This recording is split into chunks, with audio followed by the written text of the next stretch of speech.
Yeah, we're live. Okay. Well, good morning, everybody, or good afternoon, wherever you are. It's a pleasure to have you here. Bom dia a todo mundo aí e tal, quem está entrando no Brasil. O simpósio vai ser em inglês por conta de vários convidados internacionais, mas, enfim, o Brisa fala português, mas em respeito a bastante gente fora que está entrando aí e tal, a gente vai ter que, excepcionalmente, fazer um evento internacional hoje.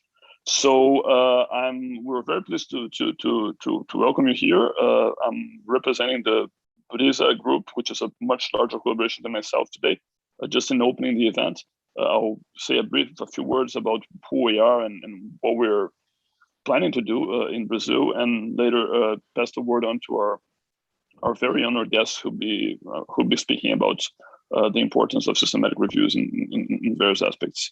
So let me turn on my screen sharing. If you're not speaking, you have noticed that your mic is probably muted and your video is probably turned off, and you will probably not be able to turn it on during the lectures for just organization purposes. But once we're into the discussion, we'll let everybody turn on their cameras or microphones just to interact with us. So let me share my screen here.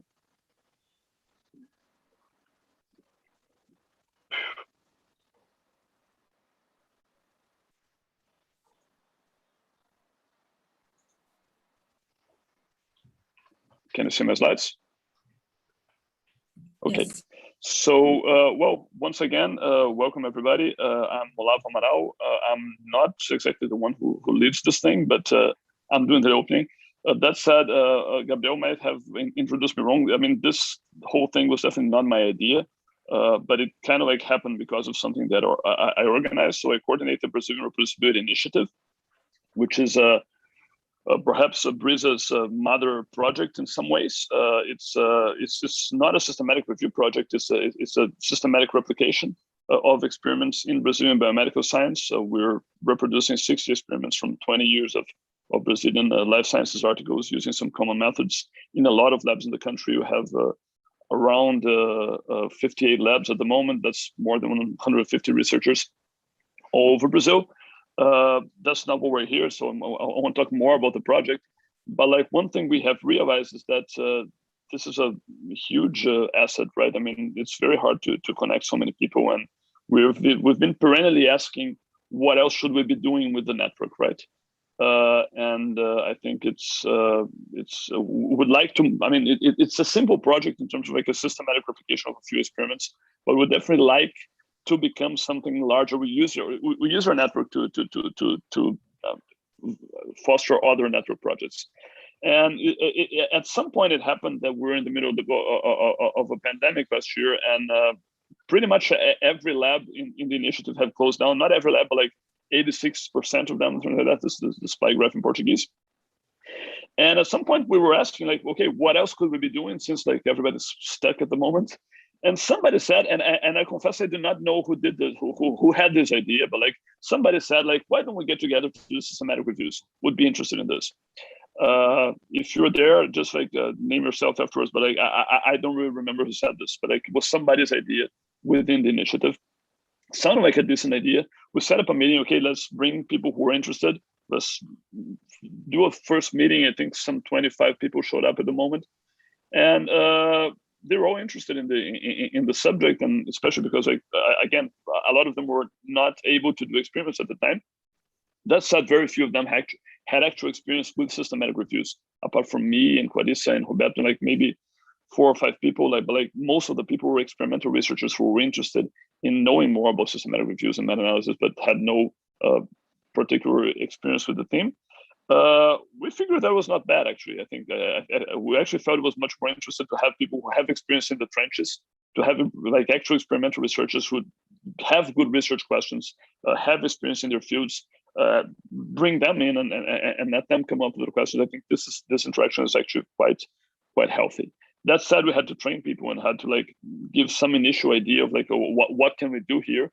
So we actually brought in experienced people, and I don't think this would have happened without Gabriel Pires and Alana Pansenhagen, who were not initially members of the initiative, but who we contacted for, okay, can we give people some training and try to help them get into projects. Gabriel, and they're actually both young researchers. Alana still in her PhD, but they were experienced in terms of like performance systematic reviews, and this was like absolutely fundamental. That allowed me and the other coordinating team members of the initiative to like step back and just set up the infrastructure, which is actually very simple. It's just like Zoom meetings and a Slack channel and a YouTube. But like we're kind of like used to organizing people at a distance at the moment. But still, every new network is a new challenge. With the way people interact and the way things get organized is actually quite different. So Mariana Abreu and Clarissa Carneiro are actually with me in the Brazilian Reproducibility Initiative. They were vital in setting up this infrastructure as well. And we're proud to say we're very collaborative from the start. So we actually tried to lead a very democratic process here. We had people, we had a few initial meetings just to discuss basic aspects of systematic reviews. But at some point we said, okay, guys, bring in your projects. We had like open project presentations for BRISA members. People brought in ideas. They were interesting ideas. Most of them came from people who actually were working with this field experimentally. And we actually did a vote, like a Google Forms vote, to try to see who was interested in what, and came up with like the 3 most popular projects. Okay, this is what we're doing. Pick one. We're very glad the way it turned out. And we actually started out with 3 projects. We have like around 30 people these days. So each project has between 6 and 12 people. I think I'm right here. But these current projects which have been going on so this all happened in 2020. So this has been going on for around a year, maybe, or a little bit less.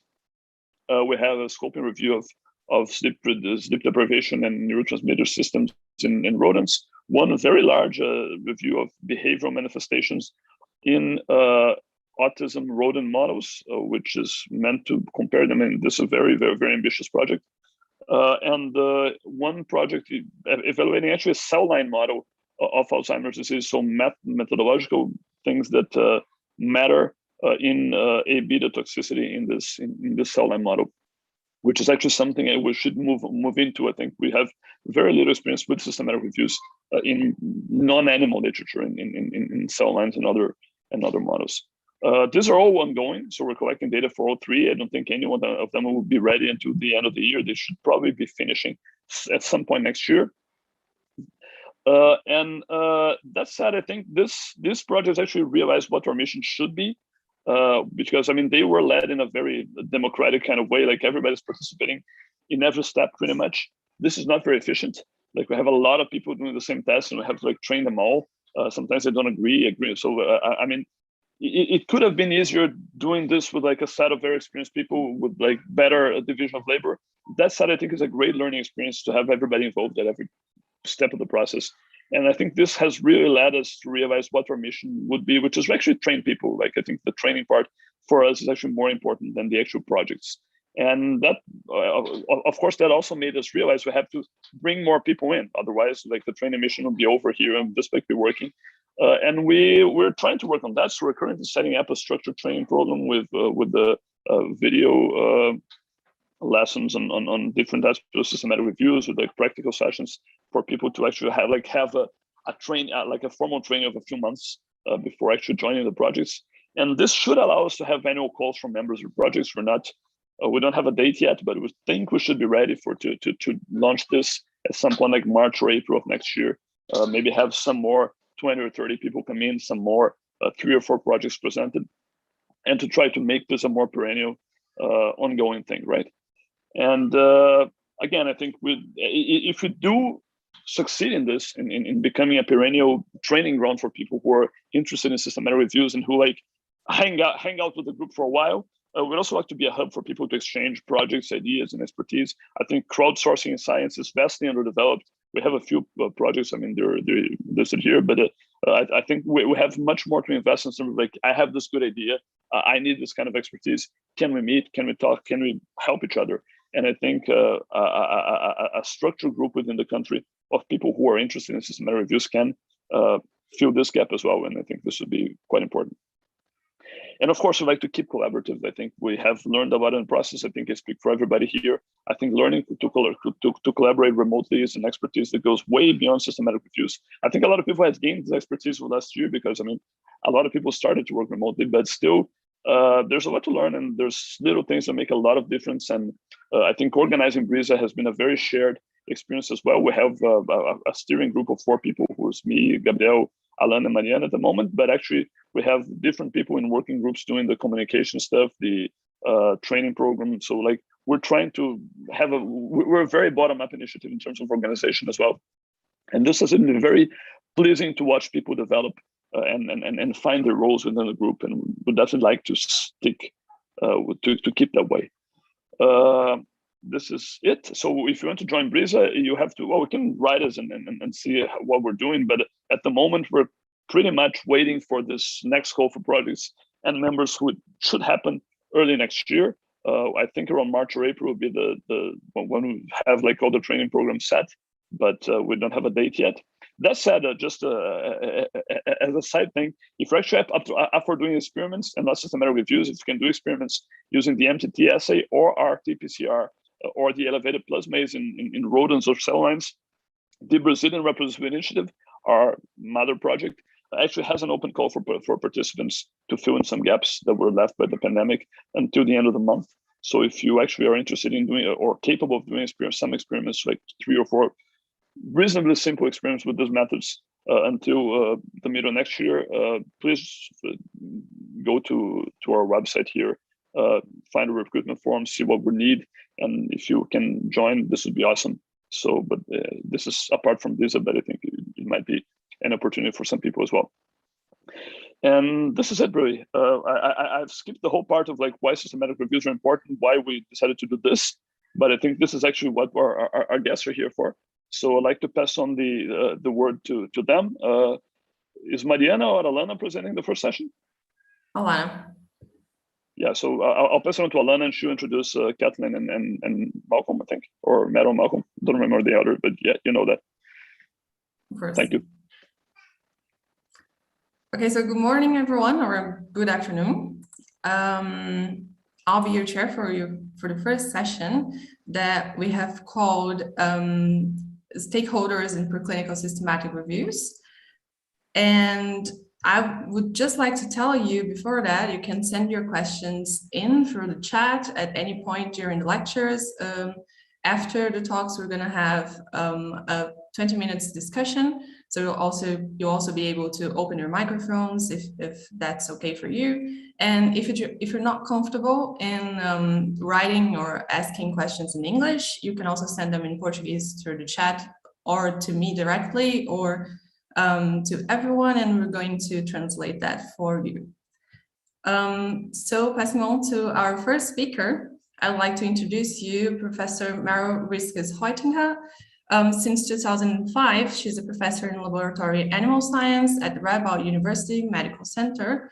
In 2006, Professor Risquez-Hoytenka founded the 3R Research Center, which was later transformed into CIRCLE, the Systematic Review Center for Laboratory Animal Experimentation. Her research focuses on systematic reviews and meta-analysis of preclinical studies to promote the evidence-based choice of animal models, improve the implementation of 3Rs, refinement, reduction, and replacement, stimulate scientific quality, and increase patient safety. Her group develops and publishes tools and guidelines for making this methodology more broadly available. And these tools and guidelines are also incorporated in the teaching programs of CIRCLE. She's also an honorary professor at Aarhus University, where she is a participant in Aarhus University Group for Understanding Systematic Reviews and Meta-Analysis and Translational Preclinical Science. So August is a consortium striving to facilitate the understanding of systematic reviews and meta-analysis in preclinical science, thereby improving the standards and insights in the field. And I would like to thank you again for being here today with us. I can say for myself that I'm very excited to hear from all of you, all your talks. I guess I can talk for everyone in that regard. And so please welcome Professor Risquez-Hoytenka. Thank Thank you very much, Alana, for this very nice introduction. And I'm happy to be here. And I will try to share my screen now and see if I can get my presentation on the screen. See if it works.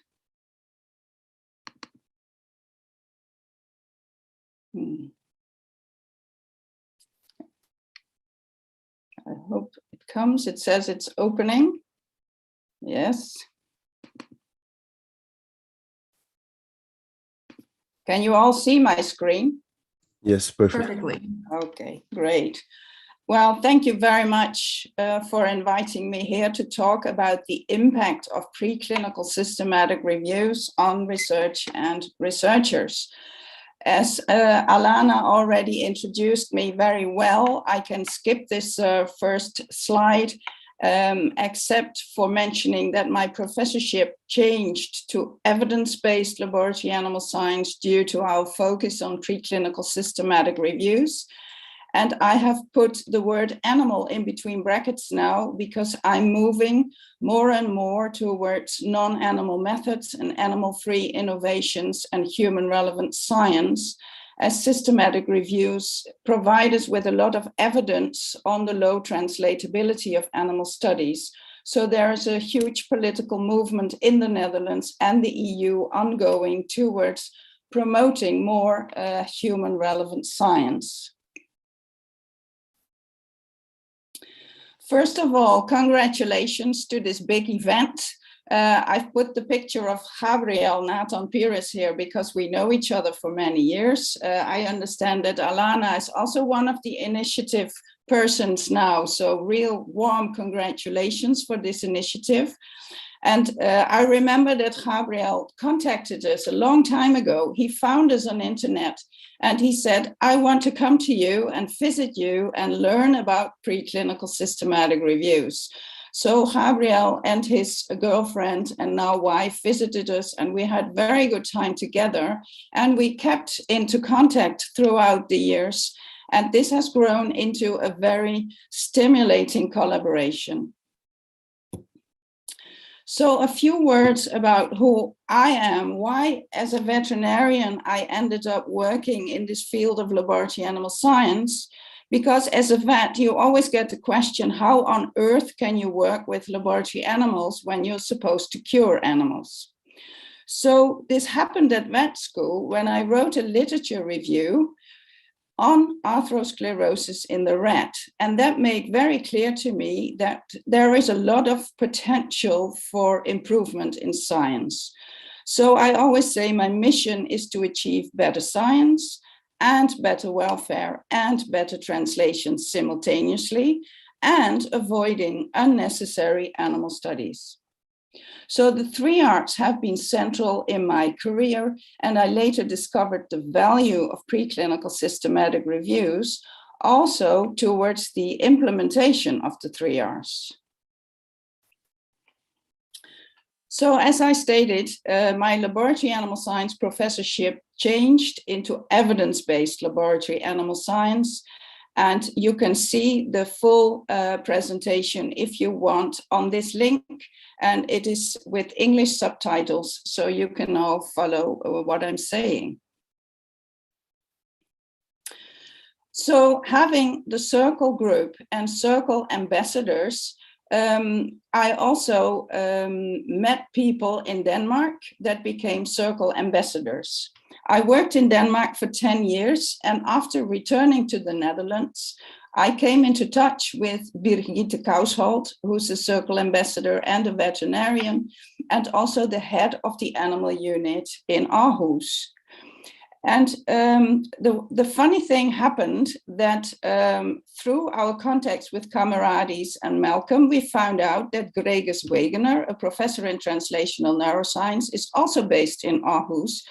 And so we found each other through all these connections. And Birgitte and Gregers then founded August. Together with them, we have organized several teaching sessions. In 2017, we have organized a session at the Scandinavian Laboratory Animal Science Association teaching to PhD students was organized, and an inauguration happened of honoris causa professors in Denmark. And you see here a picture of all the people together, both the honoris causa professors as well as all the people that we are connected with at Aarhus University. And this fall, we have started a series of seminars about preclinical systematic reviews, which you can also find online. So I think most of you will know already what systematic reviews are.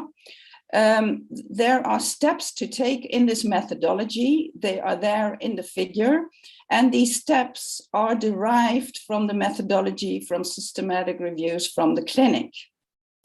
Circle received funding from the ministry in the Netherlands to develop free e-learning, and you can all take this e-learning for free at the website that is mentioned there, and using that registration code Circle, you can get free access.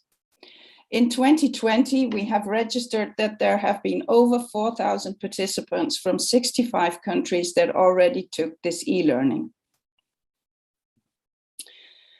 Systematic review methodology originates from the medical field, the Cochrane collaboration, and are conducted routinely for human studies. So it is also called evidence-based medicine because systematic reviews provide the evidence for that medical treatment work. The Cochrane logo contains the first meta-analysis ever, which illustrated with a diamond at the bottom that corticosteroid therapy given to women with giving birth to preterm infants led to a significant reduction of deaths of these preterm infants. So these lines illustrate the individual studies, and the diamond at the bottom is the total meta-analytical result of all these studies together. The funny thing is that in medicine, systematic reviews of clinical studies are the routine, but so far for animal studies have not become the routine as yet. We had a collaboration between the Dutch health funding organization ZonMW and Circle from 2012 to 2020, where the health funding organization gave funding to Circle for education and training and coaching in preclinical systematic reviews. So this is called conducting preclinical syntheses of evidence. What is the impact on research and researchers? The health funder wanted to know whether this was money well spent or not. And systematic reviews is one of the methods of synthesis of evidence that this health funding organization funds. The study, the full report is available online, and Julia Menon performed this study, and Erika van Oort was the supervisor from the Dutch health funding organization. So what were the research questions and aims? What impacts does conducting preclinical systematic reviews have on researchers and their research? So a case study of systematic reviews related to the ZonMW funded program was executed. So here you see at the top, ZonMW MKMD grant scheme. This stands for More Knowledge with Fewer Animals grant scheme of the Dutch health funder. Julia Menon did an inventory and questionnaires and interviews with the people that received these grants. First of all, funding was given for workshops so people could get education and training. Participants received grants and followed the workshops, which were paid by the funder. Also, people could apply for coaching, so ZonMW would give money for receiving coaching from Circle co-workers. Then participants could perform their own preclinical systematic reviews. And we wanted to know what the impact on research was and what the impact on the researchers was of this program. First of all, Julia did an inventory of all the workshops that were given. On the top graph, you see the workshops in the several years that were held and the marks that were given by the participants that attended these workshops. And you see that the average mark was around 8 to 9, which means that the participants were in general very satisfied with these workshops. In these workshops, people got all the theory and the practical execution of all the steps you take in a systematic review in a one-day workshop. 21 workshops were held over the years with a total number of participants more than 385. Of those, 88 participants chose to do their own preclinical systematic reviews with coaching. And in 2020, 38 of these preclinical systematic reviews had already been published. 37 were still ongoing in 2020, 7 had stopped or were at an unclear stage, 3 led to a product otherwise than a systematic review, and 5 never started.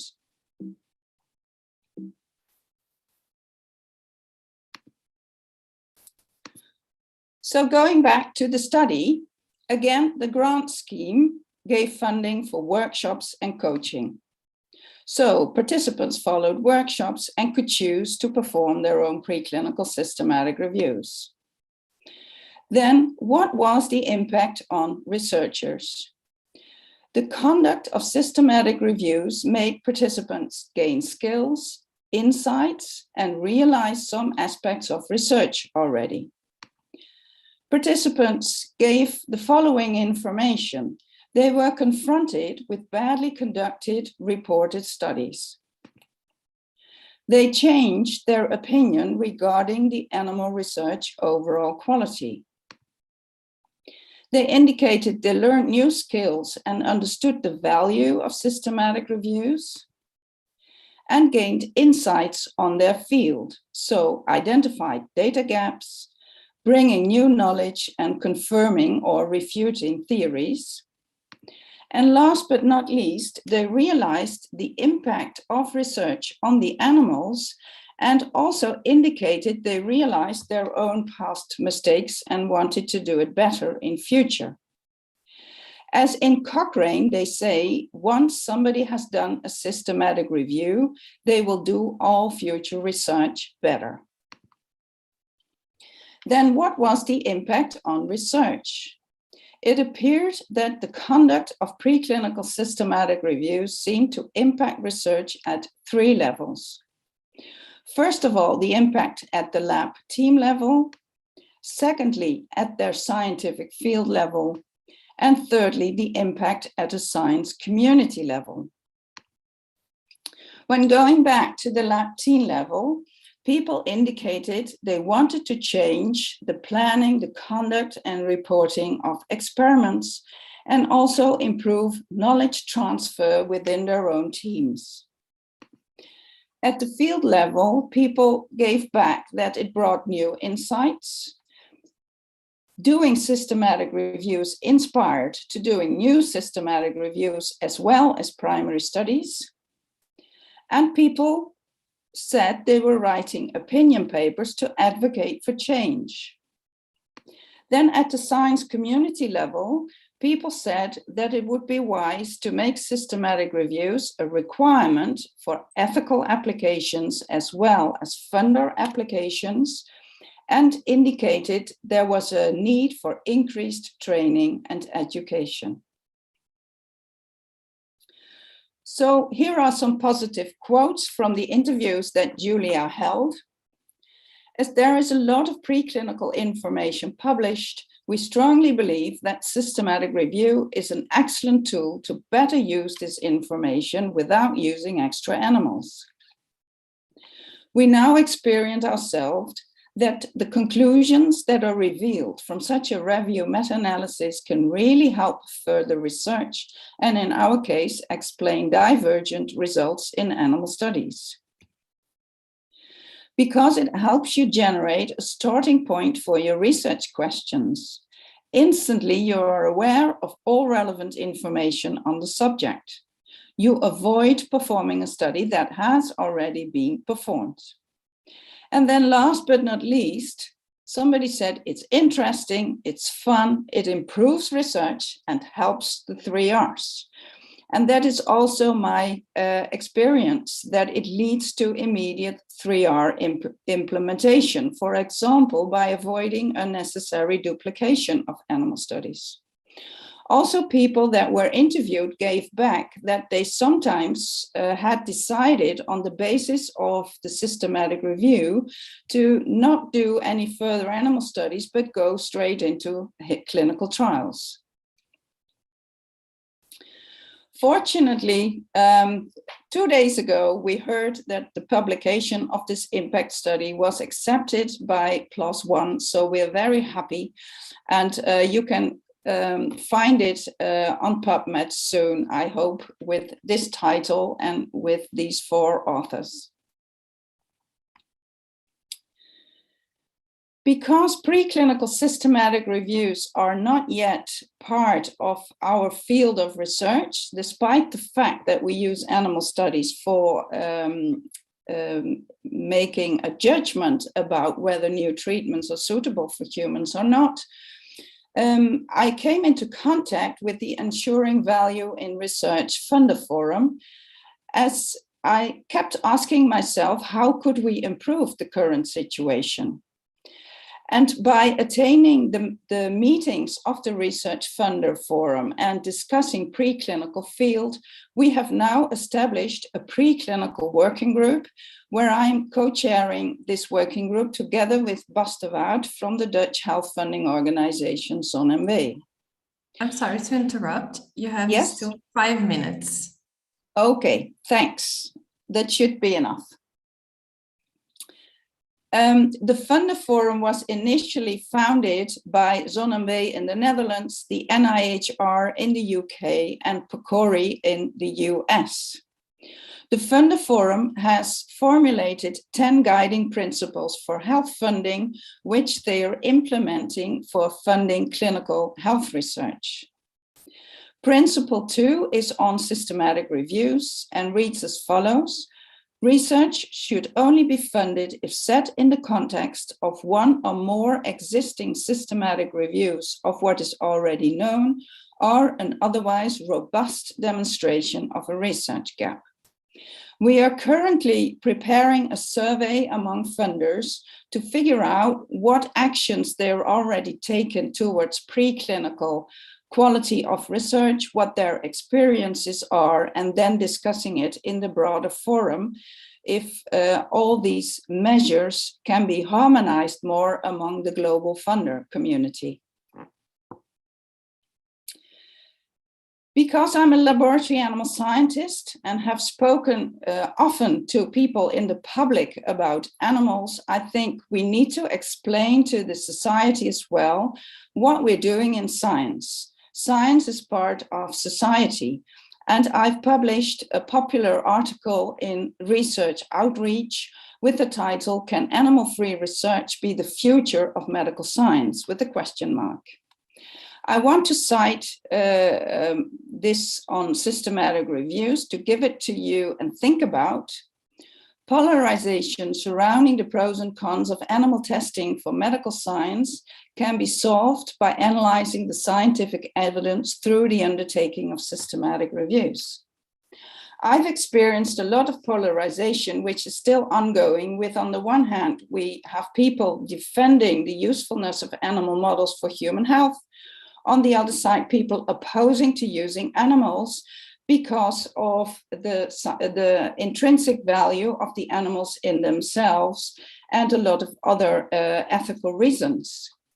And we don't seem to be getting a lot closer, and that's why I think we need to do a lot more systematic reviews to get the evidence on the table so we can have a good dialogue about the argumentation and not only about our feelings. So my take-home messages and future considerations are that systematic reviews show many benefits, impact on research. The execution shows many impacts on thinking and behavior, so impacts on researchers. And I think for the sake of animals as well as humans, as well as science, it is strongly recommended to conduct systematic reviews before embarking on new projects. And this is not only projects with animals, but also projects with humans. I think funders can play a major role in stimulating systematic reviews by funding education and coaching and execution, as the impact study by Zonneweg has demonstrated.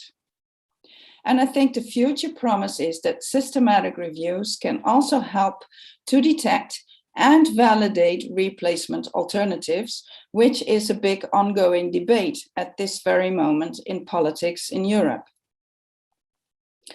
So this is my last slide. So more information at several websites, and I hope BRISA will have a very bright future bringing this topic further. Thank you very much.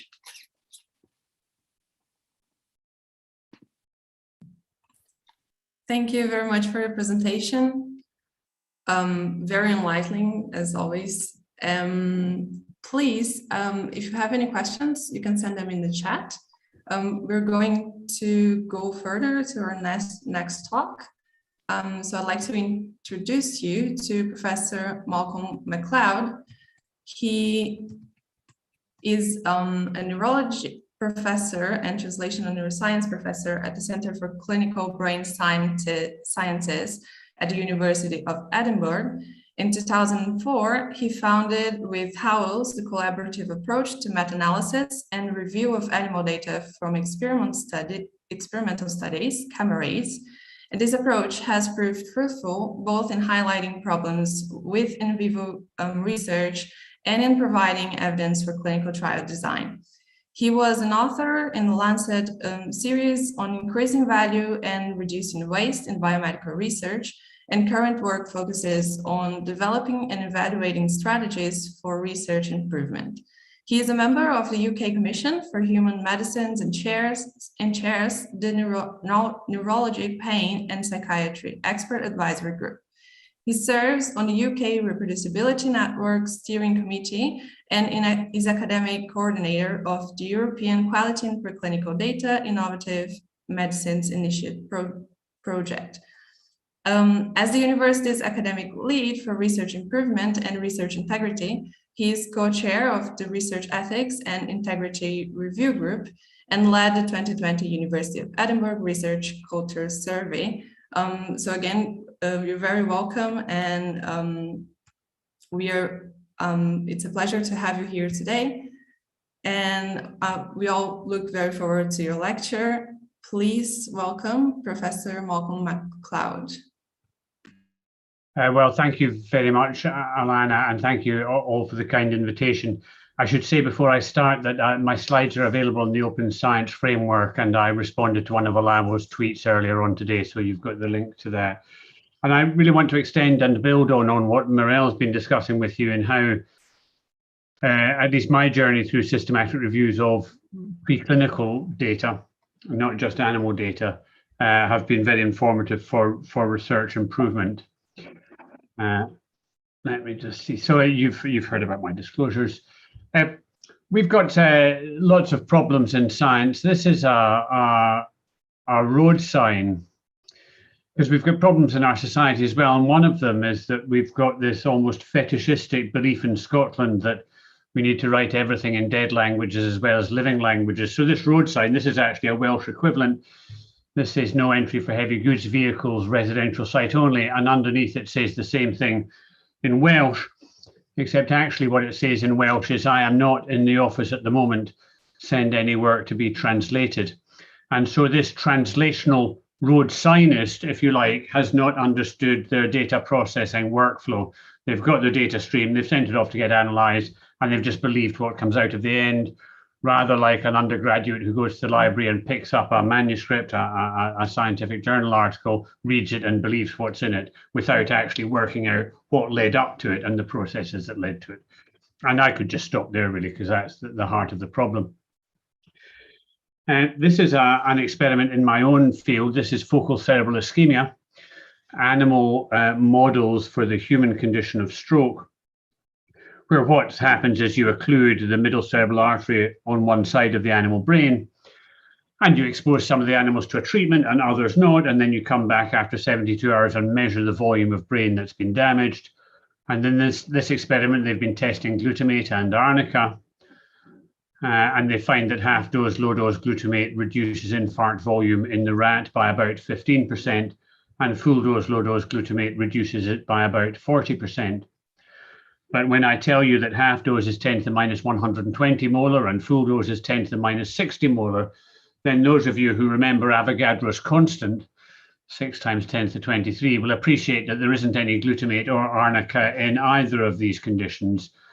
So either homeopathy is alive and well at the NIH, but of course, if it were 10 to the minus 120 molar should be the more powerful treatment, being the more dilute preparation. And so these findings aren't consistent with either Western ideas of biology or homeopathic concepts. And so there's something wrong with this approach, which is self-evidently wrong.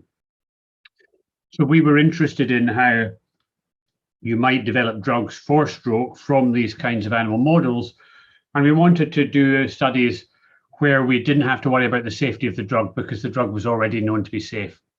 So we said, there must be some medications out there that we know for other purposes are safe in the stroke population. If they worked in animal models of stroke, we could very quickly get to clinical trial where we could give the treatment in the back of an ambulance where the time pressures weren't so critical. So with Torio Collins and colleagues in Melbourne, we tried to find everything we could for drugs that had been tested in the laboratory in stroke and found over 1,000, of which 600 had been tested in that middle cerebral artery occlusion model of which I spoke earlier, of which almost 400 remarkably improved outcome in those models. So that would give clinical trialists like me a lot of work to do. And in fact, 97 of those compounds had been tested in human clinical trial, of which only one, clot-busting treatment with tissue plasminogen activator improved outcome in those clinical trials. And in fact, TPA had been tested in human stroke, not because it worked in animal models of stroke, although it does, and Emily Senna's got a systematic review that demonstrates clearly that it does, but because it worked in the very similar human condition of heart attacks, where the vascular supply to another critical organ is acutely occluded. And against that, we've got 3 treatments for human stroke at that time, which had never been tested in animals: stroke unit care, decompressive hemicraniectomy, and aspirin. And so our attrition rate here is either 99.9% or 100%, depending on how generous you're feeling, but it's not good. And so we went to see if we could understand why that might have happened. And so we looked at a drug called NXY059. This was done after the clinical trials came out, so it's done with the benefit of hindsight. But NXY was test marketed by AstraZeneca under the trade name Cerevive because they were so confident it would make your cerebrum survive. They were sending around drug reps to ask me if I preferred the pink or the purple packaging. And then their phase 3 clinical trial result was published, which showed that it was inert in human stroke. Their share price fell by 17% over 48 hours, equivalent to a market capitalization of $9.6 billion. So big bucks involved. When we went back to look at the animal data, overall, this gray bar, the overall estimate of treatment effect, overall a highly effective treatment. But when you look at those studies that reported measures that you might think would reduce the risks of bias, studies that reported randomization or blinding during the experiment or blinding in the assessment of outcome, gave substantially and significantly smaller estimates of effect. And we were told that that was because stroke doctors were stupid, and everyone knew that, and we just had to go to clever doctors in other areas of neuroscience and we'd see a difference. And in fact, we don't, because these are the data for blinding I showed you for stroke. This is for Alzheimer's disease, where in the Morris water maze, you barely get a significant effect in transgenic models of Alzheimer's disease where you're introducing a drug treatment compared with the unblinded studies.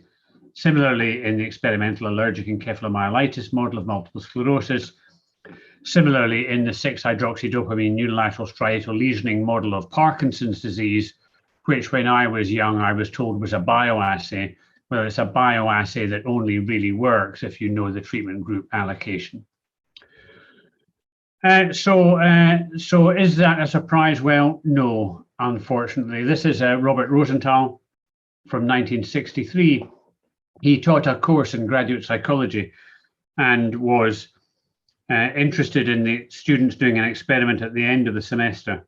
And the experiment was pretty straightforward. They were comparing cognitive performance in 2 cohorts of rats, one which had been selected and bred at Berkeley, at that time a big center for cognition research, to perform well in tasks such as this, although they were naive to this task. And the other cohort, their slightly dumb and duller country cousins, inbred to perform poorly. Task was straightforward. The rat was put in the stem of a tea maze. One arm was lit and the other was not. The unlit arm was always reinforced by a food reward, and which was flipped according to a predetermined random schedule. And so the rat, rather like our junior faculty, if you like, was trained to turn to the dark side. And here's what they found. The maze bright animals started off better than the maze dull animals. Both cohorts of animals improved over time, but that improvement was much more substantial in the maze bright animals. And when he asked them what they thought of their students, the maze bright animals were sort of bright-eyed with wet noses, the sort of rats that you'd like to take home to meet your mum and dad, whereas the maze dull animals were surly and insolent. And in fact, 3 of the students were bitten by the maze dull animals. And in fact, the experiment that he'd done hadn't been on the animals at all, because the animals had been selected at random from the same cages in the same animal house on the first day of the experiment. And the only difference between them in their cognitive performance and also presumably in their biting behaviors was in the minds of the students and how the expectations that the students had transferred to the behaviors of the animals. So we've known this since 1963, and we should have been able to do something about it by now. Because we'd been told firstly that stroke researchers were stupid and then that neuroscience researchers were stupid, we thought we'd look at research that was clearly reckoned to be of high value. So we went to the UK institutional rankings from 2008, and we picked the top 5 institutions for animal research and systematically reviewed the reporting of 4 cardinal aspects of experimental design: randomization, blinding, power calculations, and reporting animals excluded from analysis. We found over 1,000 publications. And when we looked at that reporting, randomization on average reported by about 15%, blinding by less than 20%, inclusions, exclusions by less than 10%, and power calculations by less than 2%. So this is appallingly bad, even from the best UK institutions in one of the leading biomedical research countries in the world. And of these 4, only 1 paper out of over 1,000 reported all 4 of these things, and 68% of these 1,173 publications did not report a single one of these measures that might reduce the risk of bias. So we've got a problem identified in systematic review of how we do research. So what might we be able to do about that? Well, I think it's important to recognize that researchers are different in our quality. And this distribution, if you like, of researcher behaviors can be characterized by falsification and fabrication and plagiarism at one end, and then slightly less troublesome things like hypothesizing after results are known, and then into much more commonly doing experiments at high risks of bias. And then the better ends of this distribution characterized by open science approaches and, for instance, by pre-registration of study designs and the like. And our problem is that previously our research improvement strategy has largely been based on trying to identify those who are most guilty of the most egregious practices, visiting them in their offices, getting them to pack their belongings in a cardboard box and marching them from the premises, pausing only to confiscate their library card and telling them never to darken our door again. And the problem is that that ignores the good that might be done by allowing the rest of us or encouraging the rest of us to get a little bit, just a little bit better. So if this is the distribution, the conventional approach is to say, let's eliminate this part of the distribution. And actually the added value is much greater if you can just shift the whole distribution just a little bit to the right, like reducing blood pressure in the population, right? Like reducing salt intake. A little bit of help applied to a large number of researchers can make a substantial difference. And so then thinking about research improvement in contrast to accountability, it should focus on research systems, not on individual practitioners. It should recognize fallibility rather than continue to convey some kind of perfection myth. It should worry about teamwork, not solo practitioners, value local peer review. And when we find something that's wrong, it's good because we can find something that we can put right. If we don't know what we can try and put right, then we're in real trouble. But if we find something that we're not doing right, let's try and fix it and let's try and use that as an opportunity for learning. And as part of the UK Reproducibility Network with Marcus Monafo and Laura Fortunato and others, we've articulated this idea that a scientific community asserts what they consider to constitute best practice, and they might do that from reporting guidelines like ARRIVE or MDAR, or research on research like I've shown you some of, or expert opinion, or what research users say they want, assert what constitutes best practice, measure performance against those measures, against that best practice, try and improve it with people with varying levels of skills and improvement, measure the performance again, celebrate success, raise your ambitions if appropriate, and just go round this circle and round this circle, trying gently to improve. So in the Edinburgh Research Improvement Project, we're interested in how this might be done. So we've got an entry point for animal research where researchers seek approval from our Animal Welfare and Ethical Review Board for permission to, essentially they say, please send me 20 Sprague dollies on Monday morning. So we've got an in there where we've got an opportunity to intervene. So they get the approval, they do the experiment, and they get the paper. Now we can intervene here when they get their approval because it's a central point. All animal studies go through that point. And from the publication, we've got an institutional record of the publications that come from our work. Right? We use Pure, which is the Elsevier one, but others are available. And so then what we can do is we can measure to see whether our improvement intervention actually made any difference to the quality of our outputs. And if it does, to do more of it. And if it doesn't, to try and think about having different interventions, different ways of doing things. So this is at a fairly early stage still, but for instance, we found that although our quality was improving, not as quickly as we would like, I think is the fairest thing to say. So we've initiated new training materials for in vivo researchers to try and get that improvement and that quality up, as well as investing in automated ways in which we can measure the quality of research publications at scale. And by at scale, I mean I've got 500,000 PDFs on my computer, which we're subjecting to natural language processing to see how many of them report randomization. So that's animal research, but I just wanted to draw to a close by discussing some of the other issues that there might be around about replacements for animal research. This is from a study that we did with colleagues at Nature, looking at the impact of Nature's guidance for researchers in the life sciences on the quality of reporting. Now, their guidance particularly drew out the relevance to in vivo research, but they made it clear that the guidance was also relevant for in vitro research. And in these panels, what you see is the aggregate before and after. I'm just interested in the aggregate level, not the change. The aggregate reporting of randomization, blinding, power calculations, and exclusions from analysis in about 400 papers at Nature and about 400 matched papers for subject area in other journals published between about 2011 and 2016. And the green color is where they've reported that they did this. The yellow color is where they've said they didn't do it. So these papers here, they say we did not blind allocation to treatment group. And the red color is when they're just completely silent on the issue of, for instance, blinding.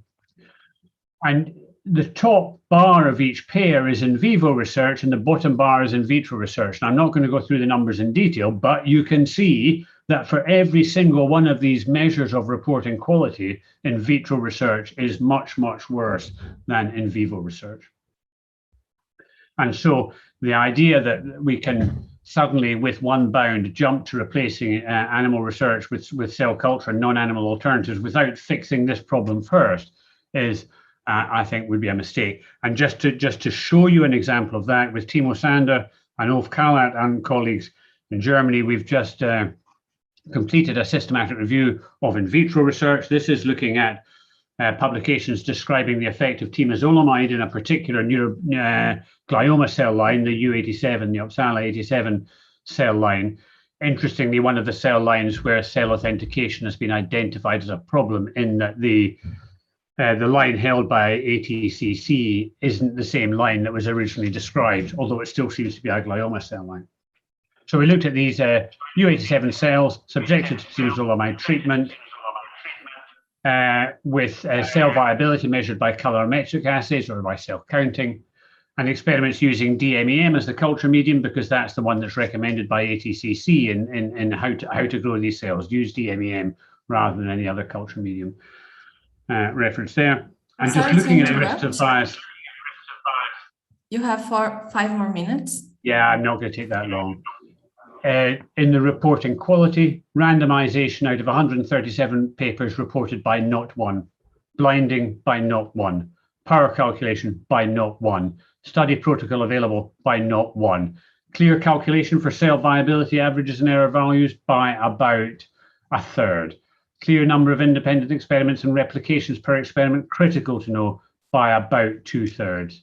Cell line authentication in a cell line which is known to have problems with authentication, about 10%. Passage number reported in 10%. I mean, this is critical for a tumor cell line that's been in labs for decades to know what the response to temozolomide in glioma cells is known to be differentially sensitive to the glucose concentration only given in about 20%. Do they use pen and strep? Well, a third of them don't tell you. They don't tell you whether the control is culture medium alone or culture medium plus vehicle, and the criteria for passaging, that's to say whether they passage the cells on the basis of elapsed time or when the cells reach a certain degree of confluence, is not given. So if you think animal research is bad in terms of trying to replicate findings, I would challenge you to replicate any one of those 137 findings in vitro glioma research, because we do not know what they did, and therefore we cannot interpret their findings. And so, if you like, what I've shown you is that in vivo research involving animals has been at a fairly early stage of developing improvement strategies using systematic review to identify problems, and also the tools developed for systematic review to measure progress. And in vitro research, in contrast, is at the very beginning of a similar process. So thank you very much for your time and attention. As I say, my slides are on Twitter, and you can ask me questions by Twitter or here or whatever. And thank you again.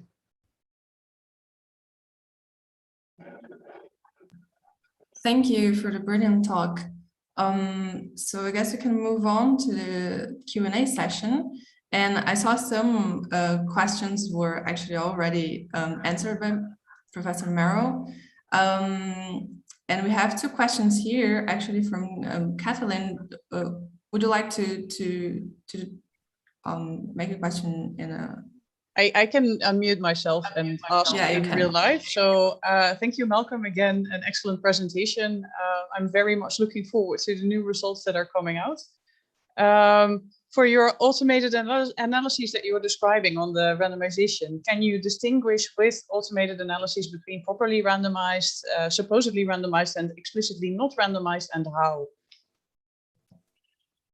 Yeah, good question. We had to think about what we were most interested in, and what I'm most interested in is that the research user can decide whether the research is any good. So it's a mention of randomization or not. So I know it sounds crazy, but if a paper says we did not randomize, I count that as being better reporting quality than one that is mute on the subject, because I can read that paper. It's like the one about, I think I've used the slide before. There's a paper in Scientific Reports about optogenetic activation experiments, which says we continually increased sample size until statistical significance was reached. Now, I call that a power calculation because I know what I can do with that result. And the answer is I don't believe it very much.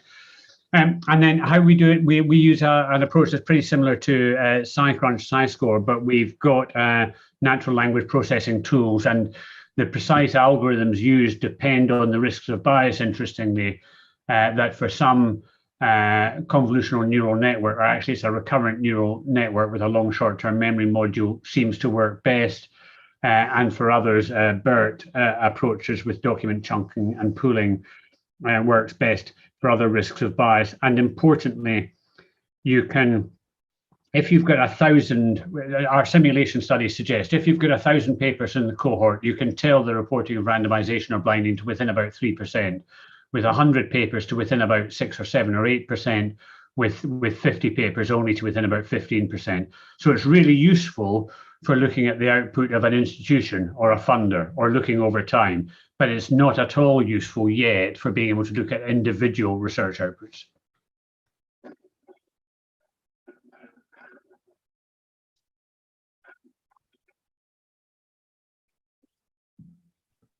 Okay, so I see another question in chat is from Professor Hoytenka. Would you like to unmute yourself, or? Yes, that's fine. I was just having a very general question for the general discussion, I think, because we've been struggling with improving quality of reporting of animal studies since the ARRIVE guidelines, and in vitro studies are even worse. So I was wondering about our academic education. Isn't that failing? Because we should learn students how important it is to mention all the details. And the only university I've come across so far where students really learn randomization, blinding, and power size calculation is at Wageningen University in the Netherlands. So, well, this is just a question I have. So maybe, Malcolm, you can reflect on it. Well, it's interesting, Maro. So there's been quite a lot written about research cultures and how research cultures and ecosystems drive behaviors, and some really interesting discussions recently about how much we think as researchers we need to behave in a certain way to get on. I need to p-hack, because if I don't p-hack, then I won't get my paper. If I won't get my paper, I won't get my job, and I won't da-da-da-da-da. And how actually that's not always the case. So for instance, in our research assessment exercise, if you speak to people in an institution, they'll say, for the ref, you need to have X and Y and Z, and that's what they'll look at. And the ref will turn around and say, well, look at the guidance we published. It doesn't say any of this. The guidance says we want you to. So there's a bit of self-censorship. There's a bit of taking shortcuts. And I think there's also a bit of modeling, in that people model how they think their bosses succeeded.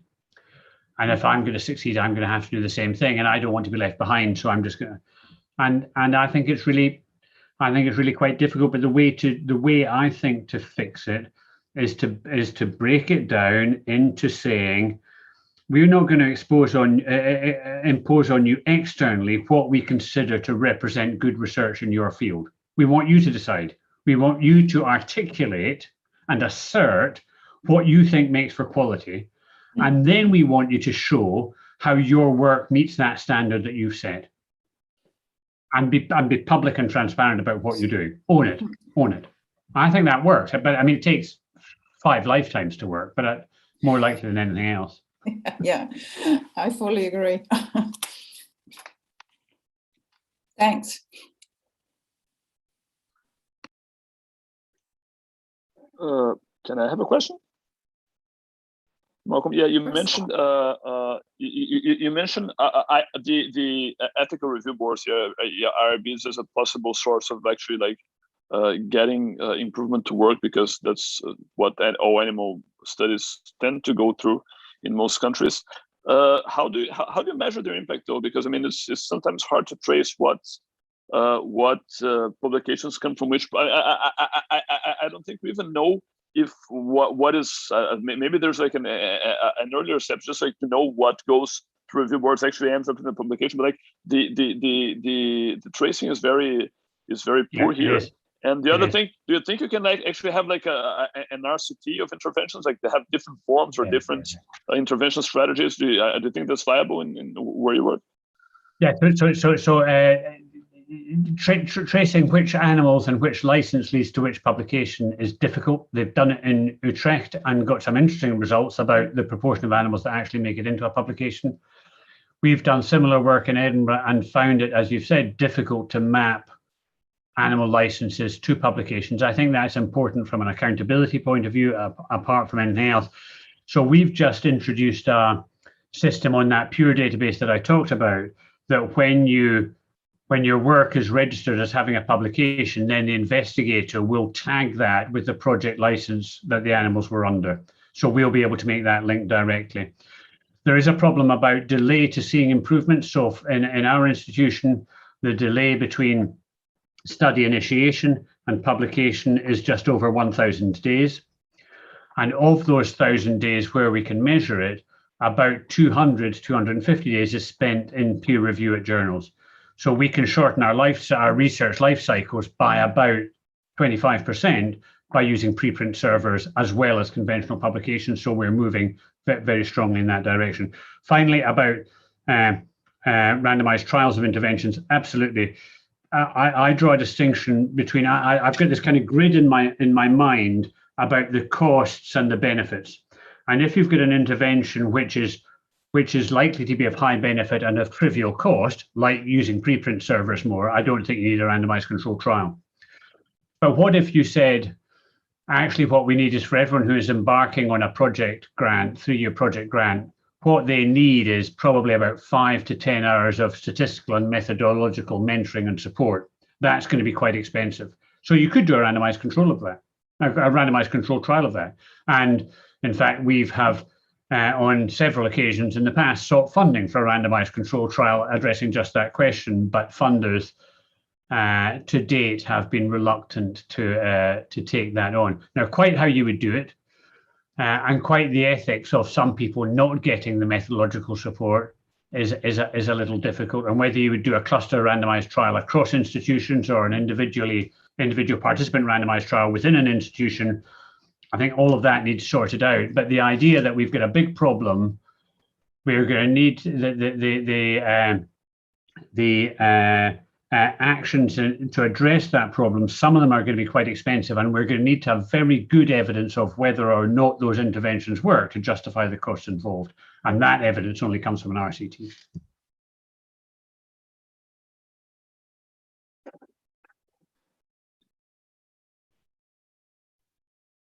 There was a question from Kathleen to Maro on the how to decrease the polarization of, how do you envision systematic reviews decreasing the polarization? You have already answered in chat, but if you want to comment live as well.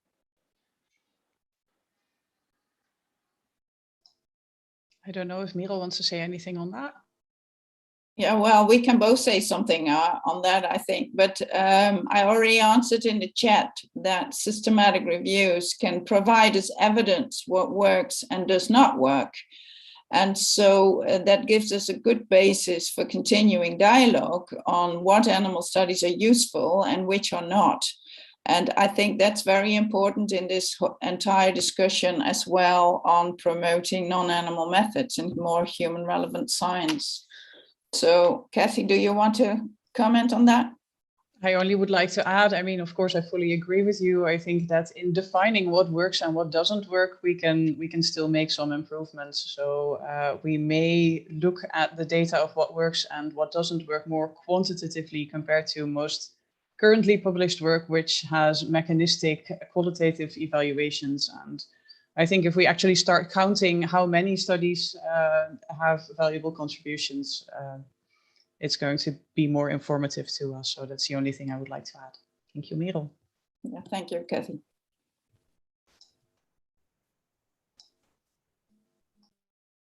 I do think, just to back on the back of that, that it's critically important that we recognize that people are doing their best. You know, nobody gets up in the morning and says, I'm going to go into the lab today and do shonky wonky research. We're all trying to do our best, sometimes in very difficult personal and professional circumstances, and trying to walk that journey with the investigator to try and help them reflect on what they do and how they might be able to do it a little bit better is, I think, the way that's most likely to succeed. And I know it's sometimes quite difficult when you know, how can I say that when I've just shown a slide saying that 0 out of 137 in vitro glioma studies randomized? But you know, that's not going to get better by me shouting. Otherwise, I'd have to do a lot of shouting. Yeah. And I think that the impact study clearly shows that when people have done a systematic review, they get the motivation to do it better themselves. And I think that's the best way forward. We can say so much to other people, but only when you decide yourself to do it differently, it will work. So would we all want systematic reviews as a mandatory part of every scientific curriculum? I would be in favor. I think that's a counsel of perfection, actually, given how much science there is and how many systematic reviewers there are. But we are doing some work actually with some of your colleagues in Nijmegen and with Kim in a completely unrelated area just now, unrelated areas, where what we're trying to do is to make the systematic review process much, much easier. And essentially, the new dogma is that instead of identifying research and then annotating and extracting data, what we do is, as research artifacts are produced, as they're published, at that stage they get annotated. And then when you do your systematic review, you just suck down the information from the relevant papers and press a button and it tells you. So that you could do a systematic review without, you could benefit from a systematic review without actually having to do it. The trouble with that is, as Manel says, it doesn't get people going through the hard job of doing the critical appraisal, because I think that's what you're saying, that the process of having done critical appraisal of 20 or 30 or 40 papers against a standard framework really brings it home to people how shonky a lot of this stuff is. But there may well be other ways to do that. Training my machines, for instance.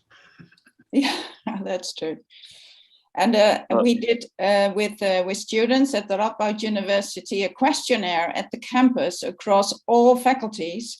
And the result of that was surprising, because more than half of the people of the questionnaire that answered it thought systematic review should become compulsory. And over 70% said systematic reviews are really important before starting new projects. So I hadn't expected it to be that high, but that actually came out over all faculties. So not only medical faculty, but also philosophy and management science, etc. So it is gaining momentum, I think. Okay, thank you. We have someone that would like to ask a question. So, Bernhard, yeah, you can... Yes. Can you hear me? Yes. Yeah, okay. I'll try to be quick here, because I don't want to drift away from the subject. But when I heard Maro mainly talk about how to educate the students about the importance of the systematic review, and anyway, we talked about reproducibility and replications. Just for the context, I'm not exactly on the field of animal researching, but I'm doing my master's degree on replication and open science, but on psychology, psychiatry, mental health, and mainly based on cognitive biases and classical studies. And when we talk about this subject of educating students, I have a big question, because there's a great, I've been like studying this subject of open science from a year, like one year and a half. And it's one thing that I've been very concerned is about the culture that I've been seeing in most of the research practice we have here in Brazil, or on the fields that I've been working with, is that people usually do not recognize the importance of reproducibility and mainly replications, because most of the time when I said, well, I'm doing a master's degree, people say like, oh, that's nice, what are you doing? And I'm saying, oh, I'm doing part of my master's degree is to do a replication. People say like, oh, like it's a bad thing, you know. People usually it's not a likable thing. And I have the have the pleasure to be working with a team that been instructing undergraduates to perform replication studies, you know. And those undergraduates, they have been, I've been learning a lot from them. And basically, when I started to learn about open science and replication and reproducibility, I started getting in touch with the subject because of them, because they knew more about this than myself, and I've been catching up with them. And I saw that they have much more field of view than myself then, and I've been working with research for much more time than then.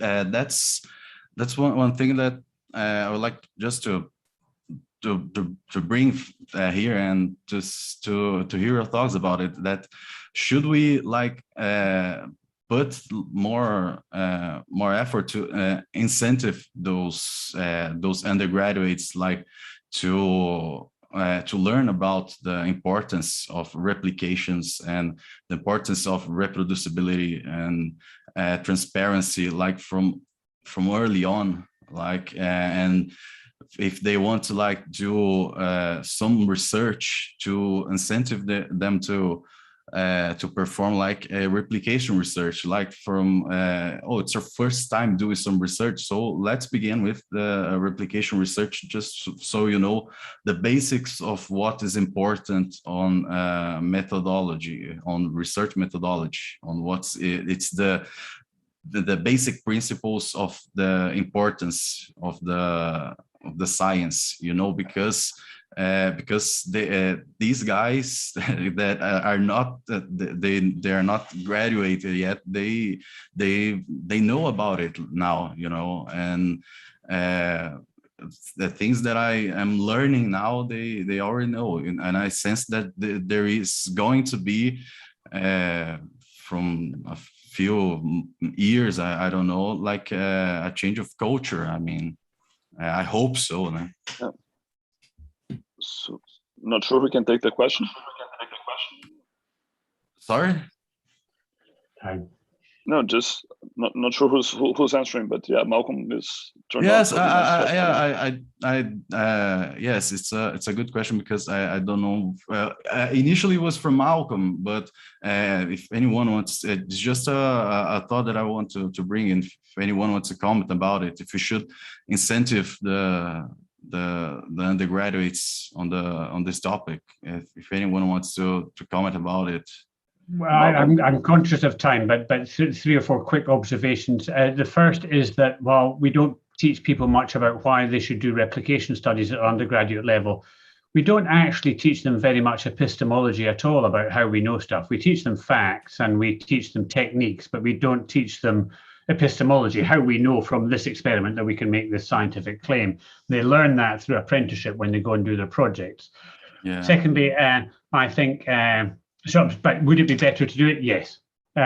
Secondly, I think that one of the challenges about replication studies is that people rightly see it as a threat to their previous work. Yes. And we all love the idea that science is self-correcting as long as it's someone else's science that's being self-corrected and not our own. And the third thing, is slightly more positively, I think you're describing finding allies and mentors, and actually opportunities to find allies and mentors in your own institution and elsewhere that can reassure you that you're not stupid. Daniel Lacken said something which was very insightful. He was reflecting on the last president of America, saying that, you know, these Trumpers, there's always been villages with idiots, but up until Twitter came along, they all thought they were on their own, and Twitter taught them that there were nutters in every village, and they all joined up and voted for Donald Trump. excuse me, and Lacan says that's just like meta-researchers.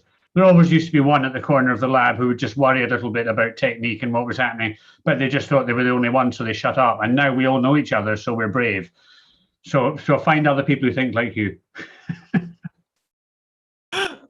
Thanks, Malcolm. Yeah. I think we might have to move on. We're kind of like running late already. So should we pass on to Mariana for the next section?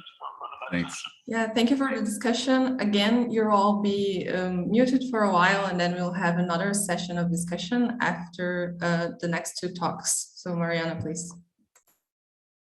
Hi, everyone. So let's start with our second section, which we called Methodological Advance in Preclinical Systematic Reviews. And to start, I would like first to thank Kathleen for accepting our invitation. And I would like to quickly introduce her. Currently, she works at Unit Animals in Science and Society, Department of Population Health Science on Utrecht University, and Institute for Laboratory Animal Science in Hanover Medical School.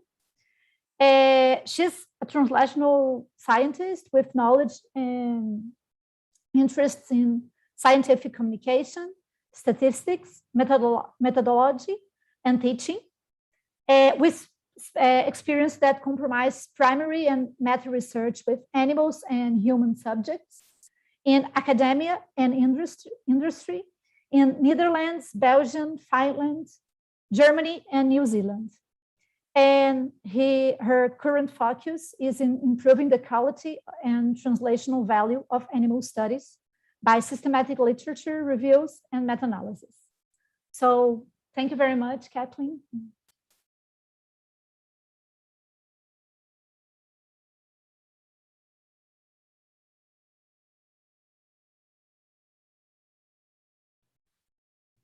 Yes, okay, now I'm unmuted and now I'm sharing the screen. Thank you, Mariana, that was a lovely introduction. Let's see if I put the presentation mode on, if you can all see my slides like this?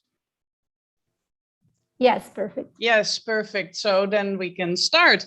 Well, thank you, Mariana, for the introduction. Thank you to all the organizers and congratulations to all the organizers. I love seeing BRISA getting the formal introductory symposium, inaugural symposium that it deserves. I'm very happy to be here. And it's, of course, always a great pleasure to see so many systematic review enthusiasts together, even though it's online. But I think that actually makes it possible for more of us to join. So it also has an advantage. So the title of my presentation already indicates that I'm not just going to discuss systematic reviews. Kim already raised her hand. I don't know. Kim, do you want to say something? No, my computer is being weird. Okay, well, good luck then with your presentation in a minute. Looking forward to your presentation. I'm Sorry? trying to unraise. I'm looking forward to your presentation, but I'm trying to unraise. Thank you for that. So yeah, no, let's then continue on. So we had some excellent presentations by Malcolm and Merel on the impact and potential improvement in research that systematic reviews can have. And those presentations might make us all think that systematic reviews are the holy grail and that we should only be doing systematic reviews. However, Gabriel specifically asked me to present a bunch of work where we look at other review types. And this is maybe because there are two issues with systematic reviews that make them a bit challenging. So the first is that they are very labor intensive, and Bora et al. Did a study where they looked at the average time that the systematic review according to the Cochrane type takes. So this is very stringent reviews, really well performed, also with a lot of internal peer review, but they take over a year on average to completion. And then the range is 6 to 186 weeks, which is really quite challenging. But I think all of us here with experience in systematic reviews know that on average, they do take a lot of time. And for animal studies, preclinical studies, it will not be different than for clinical studies. Besides that, the terminology used in systematic reviews or in publications of reviews is rather inconsistent. And then if we look at the terms that I have on this slide, some of them are familiar, and with some of them I may have an idea of what the authors mean. But if people did an evidence synthesis or a mixed methods review or a state-of-the-art review or a comprehensive review, then I really do not know what type of methods they used. And this is, of course, the same problem as with reporting of primary studies. Then I don't know what's going on. I don't know where the risk of bias is. So if we're discussing systematic reviews, we may want to start by defining what a systematic review itself is. And we first look at what a review is. So if we look at dictionary definitions, then it can be simply a critical evaluation of any kind. That's the Merriam-Webster dictionary. Or we can have a more application-oriented definition according to the Oxford Dictionary. It's a formal assessment of something with the intention of instituting change if necessary. So there's immediately a reason to the review process. For systematic reviews, it's difficult to find a very succinct definition provided by experts, but if we compile what is in the Cochrane manual, then we could say that it's any type of literature review comprising a full search and resulting in a complete literature overview with strict criteria of what is included and what is not, with a tabulation of the data that are relevant, with a risk of bias assessment of the included data, and a meaningful synthesis. So if we relate this to the methodology of systematic reviews, the definition of a systematic review focuses on 4 of the 6 steps, namely the literature search, the selection of papers, the quality assessment, and the data analysis. So I would like to ask, and the Zoom does not have a poll option, and for the people doing the live stream, I don't have any way of interacting, but maybe we can all quickly type in the chat, who thinks that we always need a full systematic review? Can we just type yes or no in the chat, please?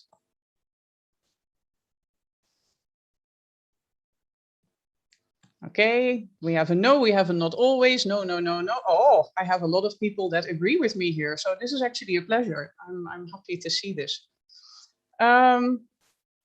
Always is a strong word. That's definitely true. I would also like to quite humbly say no to that. The optimal use of review resources mainly depends on the type of review question that we want to answer. So together with Merel and some other people that have a lot of experience in systematic and other types of reviews, we looked into the different type of reviews that we have, and we suggested terminology that we would like to see quite consistently implemented in people publishing preclinical, systematic, or systematized types of reviews. And the terms are on the left-hand side with the definition on the right-hand side, but I'm going to talk you through these types in the remainder of my presentation. So first of all, I don't think that we should completely give up on the narrative review. Narrative reviews, if you want to answer a very specific question on whether a treatment works or not, they are not the best approach because there's a lot of risk of bias and the approach is very creative. But if we have a great idea that we want to discuss with our colleagues, then it may actually be the most efficient approach because you already have the idea, you know where your idea came from, you can refer that literature and you can put the idea out there for further discussion, and then maybe someone can think of experiments based on it or on further reviews to do. So the main risk, of course, is selection bias, but we know if we say that we do a narrative review that that risk is there, and we can look at the presented review with that in mind. So an example of a narrative review is the work that I'm presenting today, which has been published, and I can also share my slides after the presentation, put them in whatever type of social media that the conference is referring to, and then everyone can copy the DOI and find the paper. I think it's published open access. So the second type to discuss is the mapping review, and the mapping review is something that focuses on creating a wide overview, and some people call that an evidence map. So it's a bit like flying over the country with a drone and not looking at the details, but getting a global overview. This means that a mapping review always has a full comprehensive search, so searching multiple databases with a lot of different synonyms for the terms that you're interested in. And then following that, there will be explicit inclusion criteria, but the methods will otherwise be quite flexible. So we have the full data then, but we do not look at detail and we do not have the time to evaluate everything properly and do full risk of bias assessment. So that means that our main risk is the the interpretation of the evidence and drawing the wrong conclusions from the evidence that we have. And this means that we have to very carefully interpret what we're doing. An example of a mapping review that I was involved in is on corticosterone measurements in mice. So we wanted to have all the literature on corticosterone measurements in mice, not corticosterone metabolites, only corticosterone. We searched 2 databases, included over 13,000 or retrieved over 13,000 references and included over 5,000. And then the type of analyses that we did look at general trends in these data. So we can see that over time, the number of corticosterone measurements in the stress and neuroscience field greatly increase. But in pain and animal welfare research, we see that the number of studies publishing corticosterone measurements in mice are staying low. And again, I have added the reference for your convenience. So the next type that I would like to discuss, next type of review, is the scoping review. And this is kind of the opposite of a narrative review. So with a scoping review, we do a preliminary exploration of a review question, but we do that by a relatively in-depth review of a convenience sample. So our sampling is not complete. We will not have all the literature in there. And that means that we have more risk of selection bias. The methods are otherwise also flexible, so there's still a risk of misinterpreting the evidence, but the focus here is on strategic sampling to minimize the sampling, the risk of erroneous or selective sampling. So here I brought an example that is not actually mine. It's a review of experimental colitis models. And the author started with a relatively comprehensive search, but only of one database. They retrieved 1,515 references, and after screening, they included 192 in their review.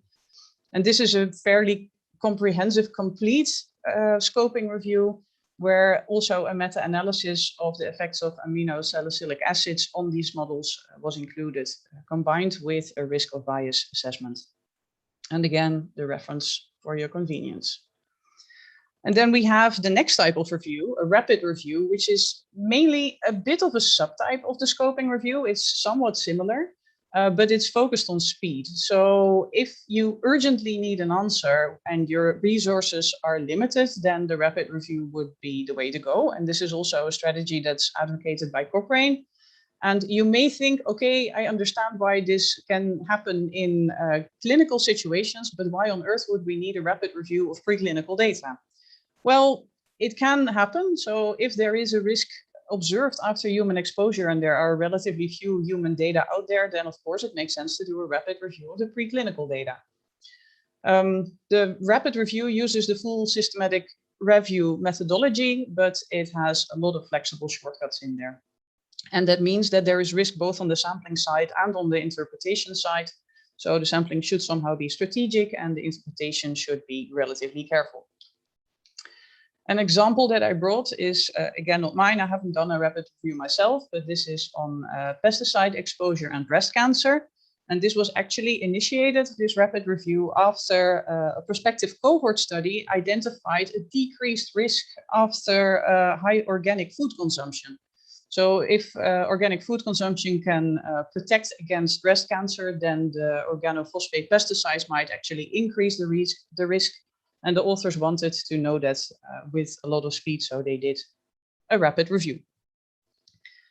The last review type that I would like to discuss is the umbrella review. And this is something that we can do if literature has been reviewed before, and not if there's only one good review out there, because then you would do an update of the review. But if there are many reviews on a certain topic, you can review the reviews. You can use an approach that's comparable to a full systematic review, that's comparable to a mapping review or a scoping review. The approach can be very flexible. The only difference is that you're looking at meta level. And that means that we can also have a risk of bias at 2 levels. We can have misinterpretation at the primary level. We can have incomplete sampling at the primary study level, but we can also have either of those at the meta level. So this means that we have to analyze the risk of bias also at the meta level. We hope that the studies that we have included, or the reviews that we have included, have analyzed the risk of bias in the primary studies. And we also have to either do a very strategic sampling of the reviews or full sampling, and be very careful about the way we interpret our results. So an example of an umbrella review, and this actually goes a bit in on the question that I posed Merel before on how systematic reviews may be able to contribute to the scientific discourse and decreasing the polarization between proponents and opponents of animal research. So we did an umbrella review of animal to human translational success rates.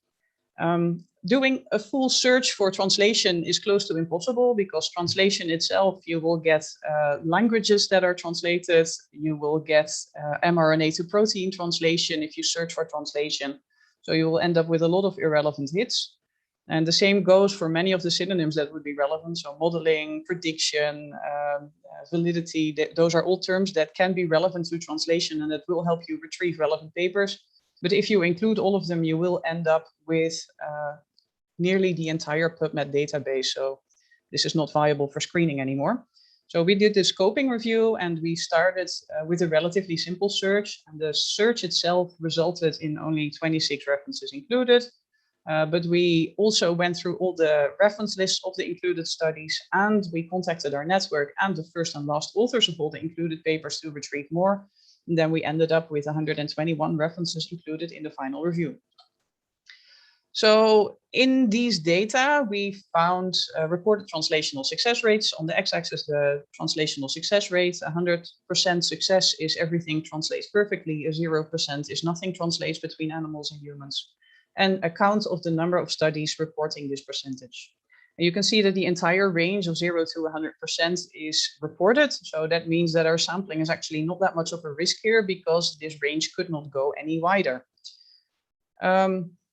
Of course, the range itself is not the main interesting thing. And in the paper, we describe a number of analyses that we tried to predict translation, but that did not work yet. And as it's not specific to this topic of the presentation, I will not go into detail there, but you're more than welcome to read.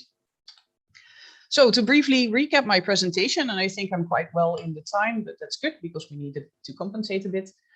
We do not always need a systematic review. Narrative mapping, scoping, and rapid and umbrella reviews may be more efficient to answer the review question that we have. But there is a risk. Shortcuts in the review methods always result in review bias, or in the potential of review bias. And we should be aware of that and transparently report what we do and where we think that the risks are. And the use of systematic methods, as far as possible, is of course always a good idea. Systematic reviews are something that you cannot do on your own. So it's great to see another collaborative effort arising in Brazil. But the work that I presented you today, I also did not do on my own. And these are the main people that I need to acknowledge. Some of them are here. And with that, I would like to finish my presentation. And I think we'll take the questions after Kim's presentation, right? Stop sharing. Thank you very much, Kathleen. Excellent presentation. Maybe too fast. Well, we were a little bit behind schedule, so it's good. Well, but I think that we're gonna let the questions for the end of the next presentation. Perfect. So I'll go on presenting our next speaker. Thank you very much, Kim, for accepting our invitation. And well, Kim Weaver is currently assistant professor of anesthesiology department in Radboud Institute of Health Science in the Radboud University in the Netherlands, and is also involved in Prospero for Animals. So thank you very much. And thank you. Thank you for the nice introduction and the invitation. I'd like to second everything that was said before about wishing BRISA all the best after this inaugural symposium. I'm very glad to see so many attendees here. And here's my job as the last speaker of the day to speak to you about protocols and registration of systematic reviews. Hopefully something that you will all soon be doing. Part of my disclosure was already mentioned.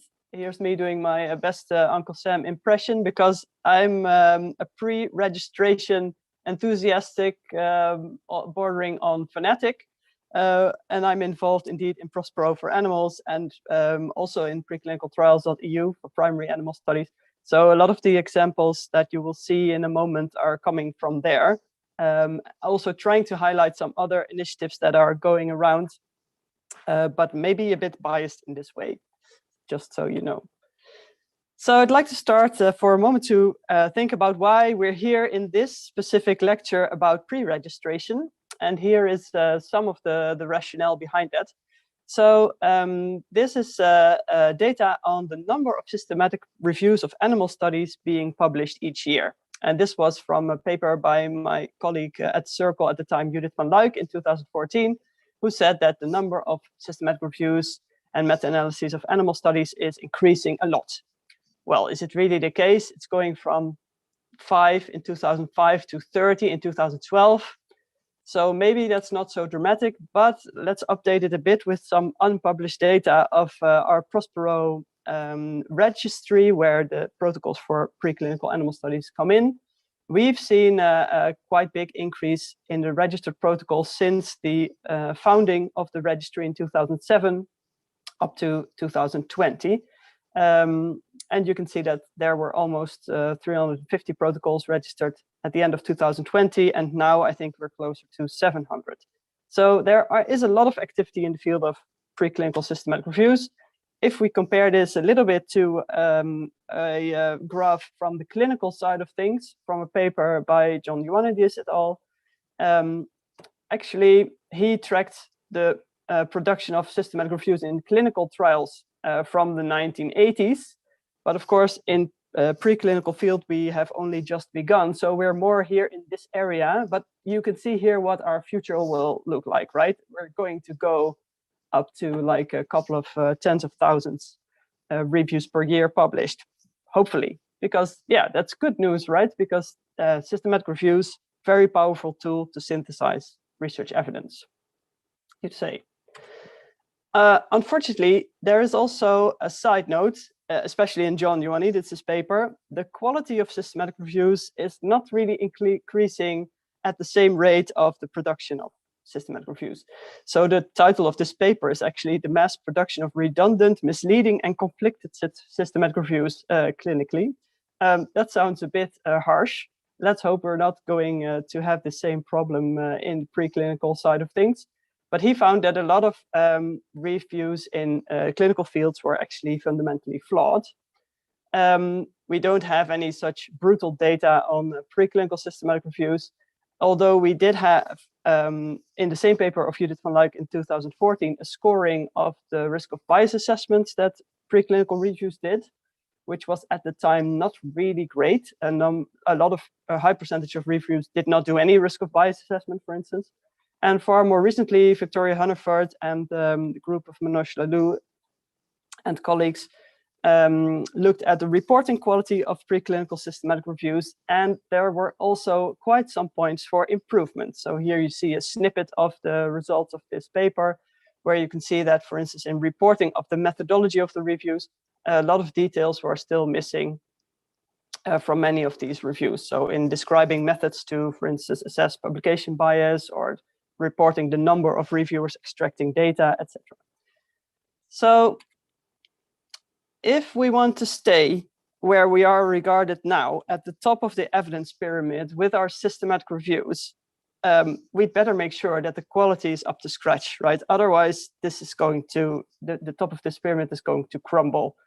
And we won't be able to take systematic reviews at face value. Maybe we aren't at that stage even now, but the quality of and the rigorousness of systematic reviews is what has made them so highly regarded. So let's try to see what we can do to stay on top of things.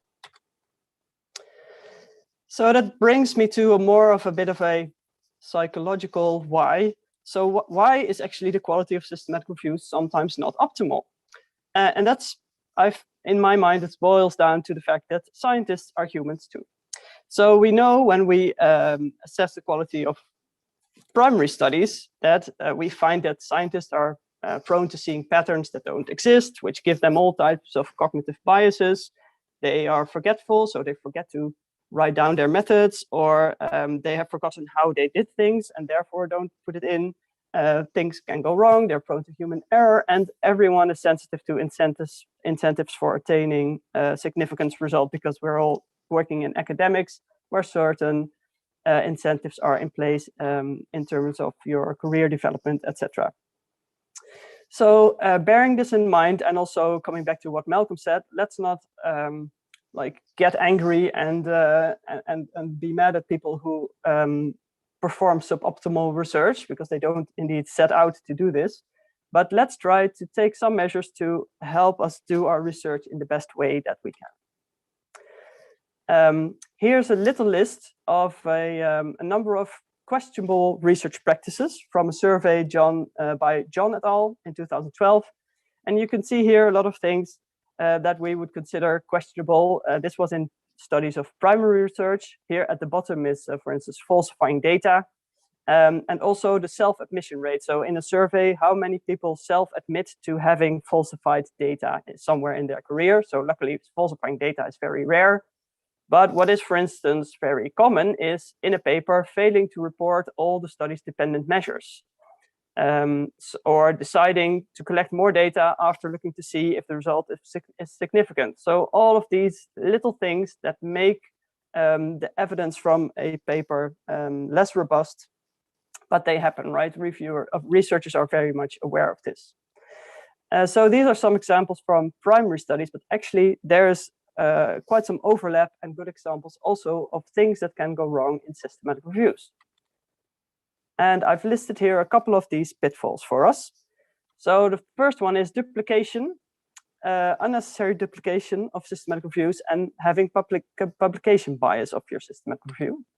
So to illustrate it a bit more, and I'm very happy that Katelijne already showed these data before, systematic reviews may take anywhere from, well, typically 9 months to a year or several years, even if it's large, to complete. And that gives us the risk of what we can call being scooped if we're really bummed out. But actually, it's just the risky fact that someone else unaware of us doing a review is doing the exact same review. And at the moment we're halfway through, someone else publishes the review on the exact same topic. So that is one of the things that is unfortunate. And the other thing, so that's duplication. The other thing is that we don't know how many reviews worldwide have been started and which proportion of that makes it into published literature. I'll come back to that also in a moment. So that's one of these pitfalls. The second thing has already been mentioned very briefly by Malcolm, which is harking. I wasn't sure if everyone is familiar with this term, but harking is hypothesizing after results are known. It's a bias that is present in primary studies, but also in meta-analyses. So if you do a meta-analysis, for instance, or even a descriptive summary of findings, and you find something unexpected and you don't really have a set hypothesis, you might start to reason backwards. And in hindsight, it all seems to make sense. And you actually turn your significant result into an hypothesis confirming finding, even though you didn't have that hypothesis at all. So that's problematic because that results in non-replicable theory. And it also hides true neutral results, which are also useful results to know. So this is also a risk in systematic reviews as in primary studies. The third one is slightly related, is selective outcome reporting. So it's a reporting bias within a paper, so a review or a primary study. And that means that you're systematically differentiating between some findings being reported and some findings being left out of your publication based on the nature of the results.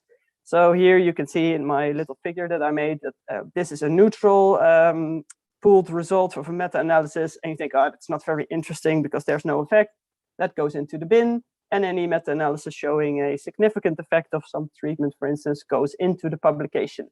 But that actually distorts for readers what we actually found in the evidence base.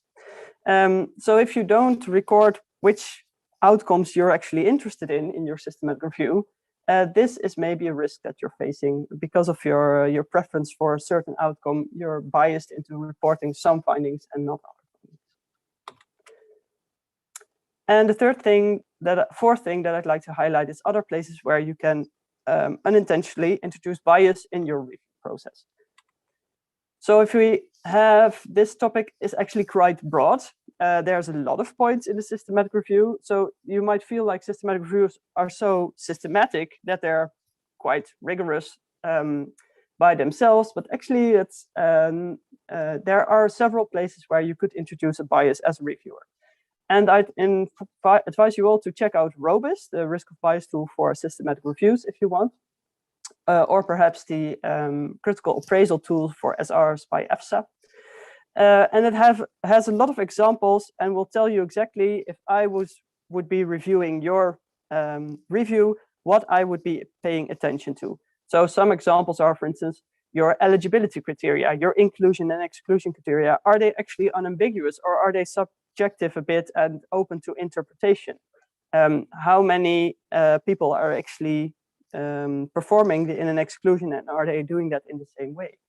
The second point is, were any restrictions on the language or the date of the article? Is it actually appropriate to exclude, for instance, Chinese paper from a review on acupuncture, for instance?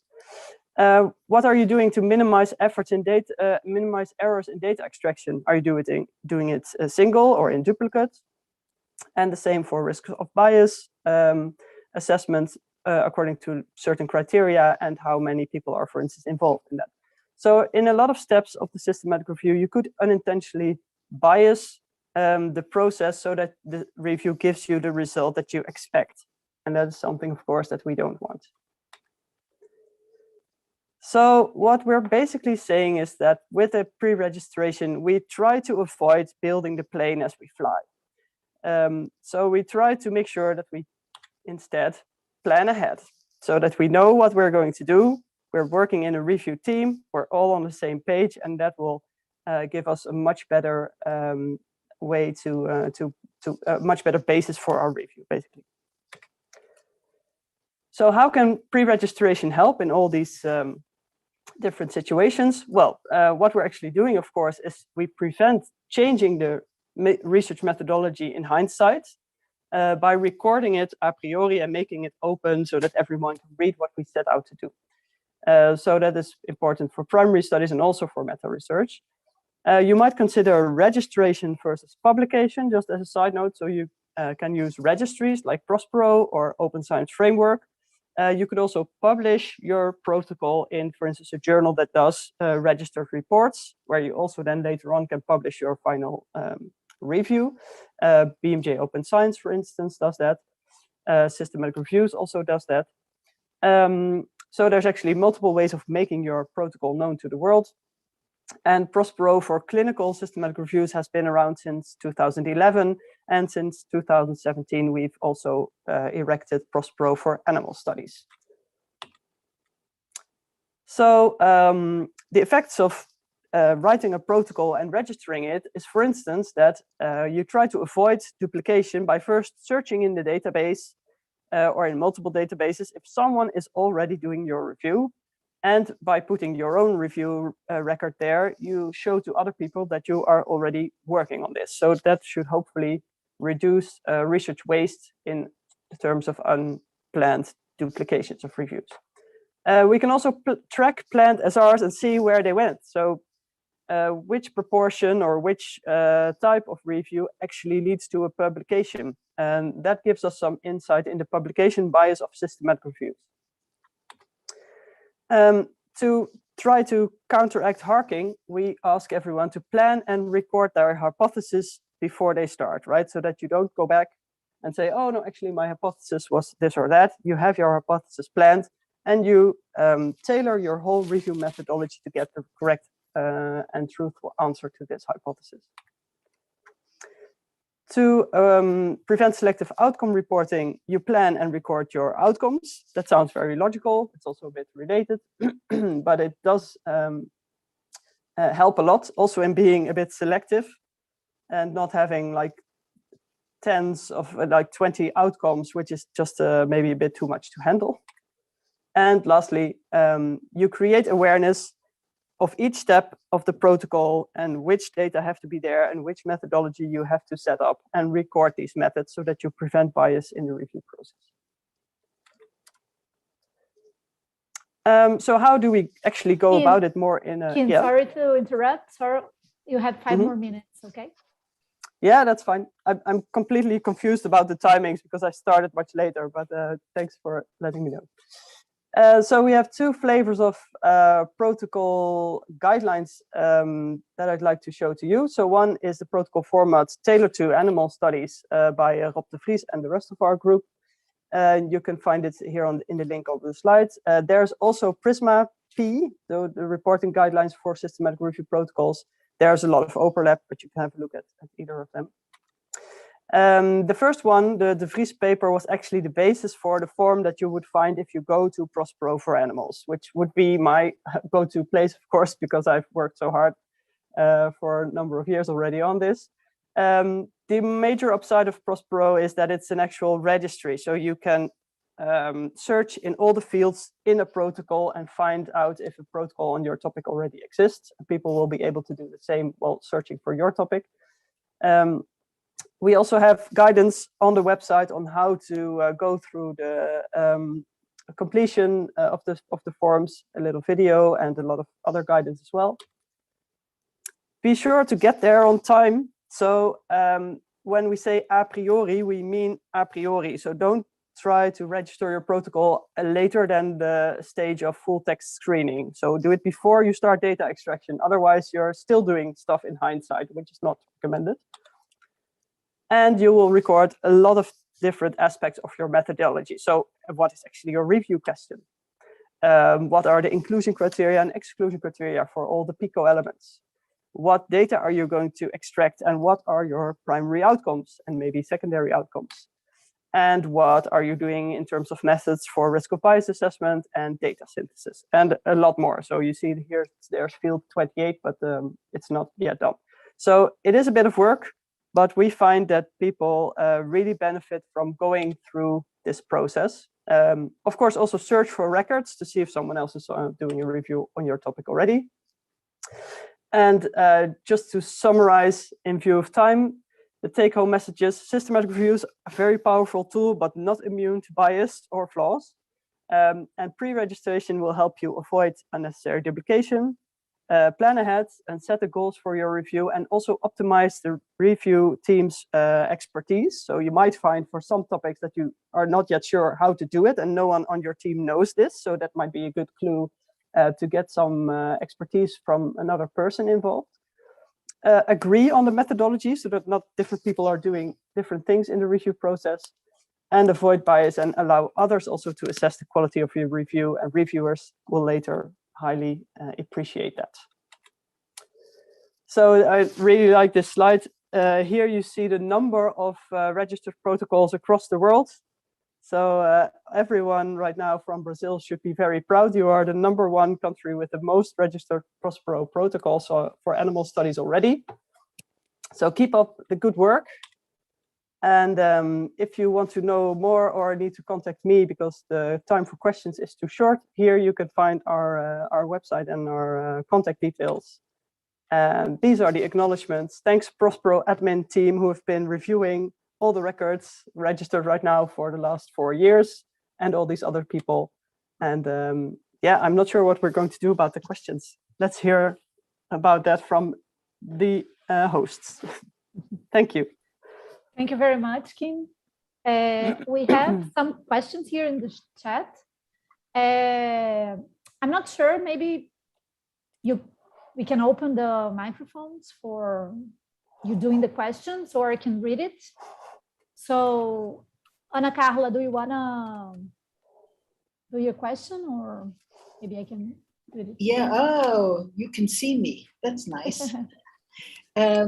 You know, I was thinking, I used to do a lot of research, and in bygone times, people didn't do systematic reviews at all. It was the kind of an extra, you know, something that only a few people did. So what did we do? We did reviews not systematically, but we reviewed the bibliography extensively before going into any project. And as the bibliography builds up tons of trash, my feeling is that a good review is still very good in order. Because when you do systematic reviews, the quantity of trash that comes up that you will eliminate anyway. So it looks to me like a double way work. So Anna, I asked you this in the chat as well. Do you mean that you get trash out of your search, or do you mean that you get poor quality studies that you should include according to the criteria? Yeah, I get lots of works, studies that shouldn't be included because they're pure trash. That's the most of them. Most of them. Well, never get included. If you have criteria that allow you to exclude the trash, then it doesn't matter whether you work with a systematic review or a non-systematic review, because you end up with the same sample. Yeah. And I think it's good. I think it's good to keep the quality in mind. And if you want to answer a question very reliably, of course, if there are high quality studies, you should focus on those. That's my risk idea of not systematically reviewing is that you miss studies, and I think Kim can confirm this. Every time that we help people with doing a systematic review in their field, the search results in papers that they did not know beforehand. So they do find papers of good quality that they want to include, that they want to discuss, and that they were not aware of. And this is just because of comprehensive searching. And I agree that it's a lot of work, and that having to go through 2,000 papers to find that 1 or 2 new papers might not be the most efficient way to spend your time. And that's why I suggest to do this only if you want to be very, very sure of your answer. So that's why I have also the other review types, and I advocate them when you need an answer urgently, or when you don't think it matters that much if you miss 1 or 2 papers.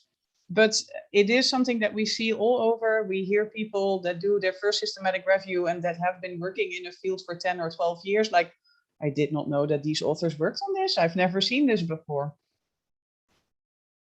Well, maybe Kim or Merel wants to add on this. I mean, I know it from my own field. I know will that I solve found studies this that problem.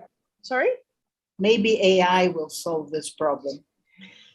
That's another discussion. That's I think actually that the AI might miss the atypical phrasing. So I did searches on microdialysis, and then all the old terms that we don't use anymore, you would miss with AI as well, because the AI is not trained on those terms. And we will recognize, like push-pull dialysis, we will look into what is this the same? And then, well, yeah, it's comparable. Yeah. So I don't know if anyone else wants to say something about this. Well, I might add that your opinion of what is trash and what is good research might be subjective, and no one knows how you're determining this.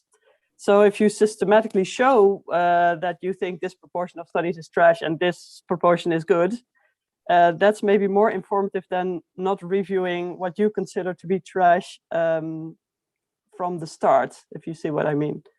So yeah, I understand perfectly, but actually it's the degree of leniency. So if it's full right trash, you don't look at it. But if you're not sure, you know, in some point you have to come to terms, or else you'll just spend your life behind the computer instead of doing your experiments.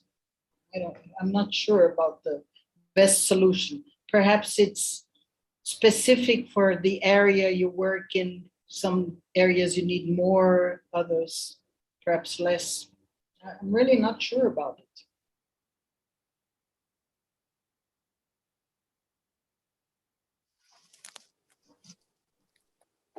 Well, okay.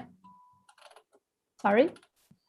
Oh, I was going to say, I also need to leave in a moment because I have another meeting. But I did see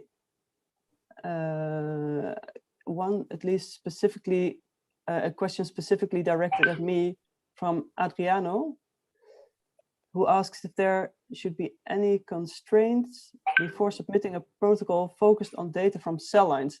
Yes, that's a really good question, and I forgot to mention this. Prospero is funded by the NHS, sorry, and they have a really their focus on animal studies that are relevant for human health. So we have the one constraint that you need to be able to show that your study involves animals. So only in vitro at the moment can be registered on OSF, but not on Prospero, and that it has a relevance for human health somehow. That's unfortunately the constraints because of the funding construction right now that we have to deal with. If Kim has to leave, I have a question for her as well. Oh yes, there's also still raised hands. Well, go ahead. Yeah, I was the third one to raise, but mine is for you. So like, I was just asking about the timing of protocol registration. I mean, we do need to do a lot of piloting sometimes just to see what data can be extracted in terms of is feasible, in terms of like people agreeing on it, or time requirements. So I mean, it's very usual to actually like to try to extract data from a few papers until you can get to a protocol. And that, I mean, to get to a few papers, you need to do screening first. So like we end up making some protocol decisions inevitably like after starting out. If you, I mean, you can wait to register a protocol, but then you miss the benefit of like letting people know you're doing something, etc. So like, how do you solve this? I mean, do you do like, should we have multiple registration steps, or do you do a first very vague protocol and then do an amendment, or do you wait until you have some screen papers? And no, so Prospero has version tracking. So whatever you start out with, you're registered as version 1. If you have to make any changes during the course of your review, you make an amendment. You state at what point of the review you are now, and then write down a rationale for making a change. So if you can, try to be as detailed as possible from the start. If you must have some like, if we find this, then we will do this. If we find this, then we will do it like this. So constructions that at least you have some options in mind. We don't allow like to be determined because that's too vague. But there's definitely room for amendments or like certain, like a flow chart if you want, of how you plan to do things.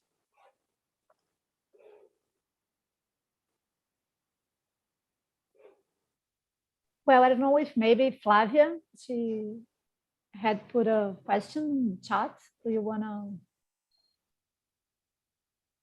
to? Hi, Mariana. I think we already discussed that, but I really want to thank the opportunity to be here.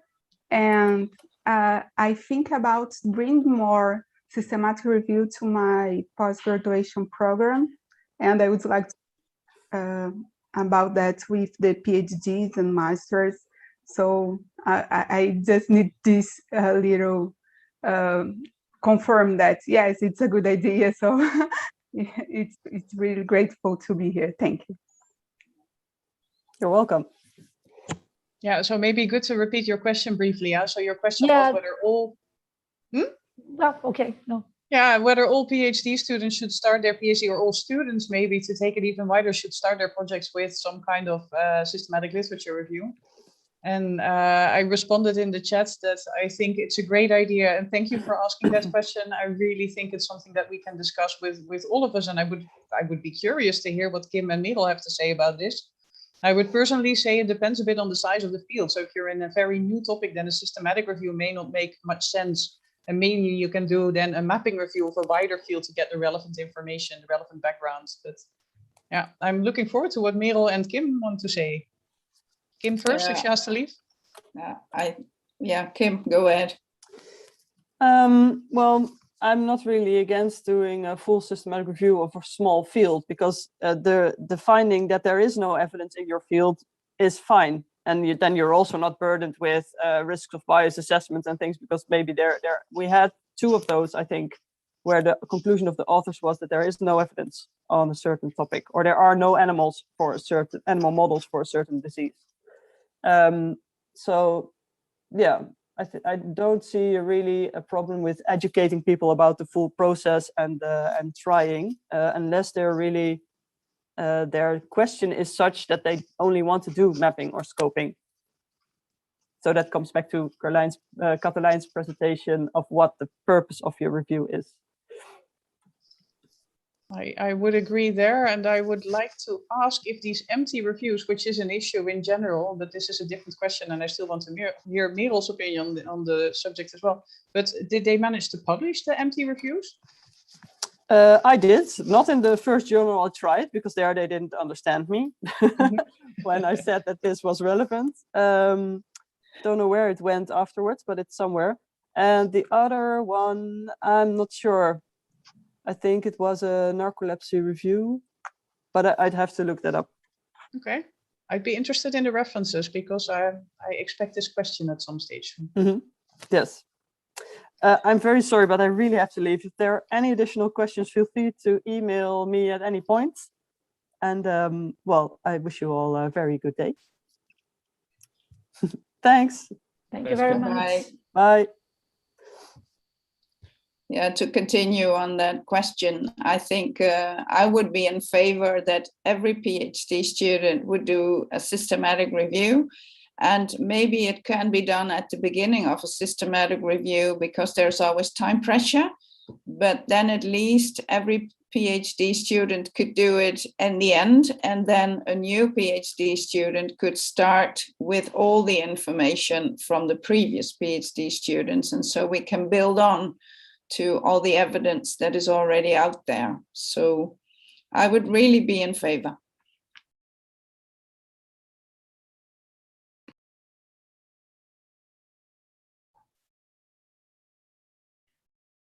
Kylie, you have raised your hand for a while, so if you want to.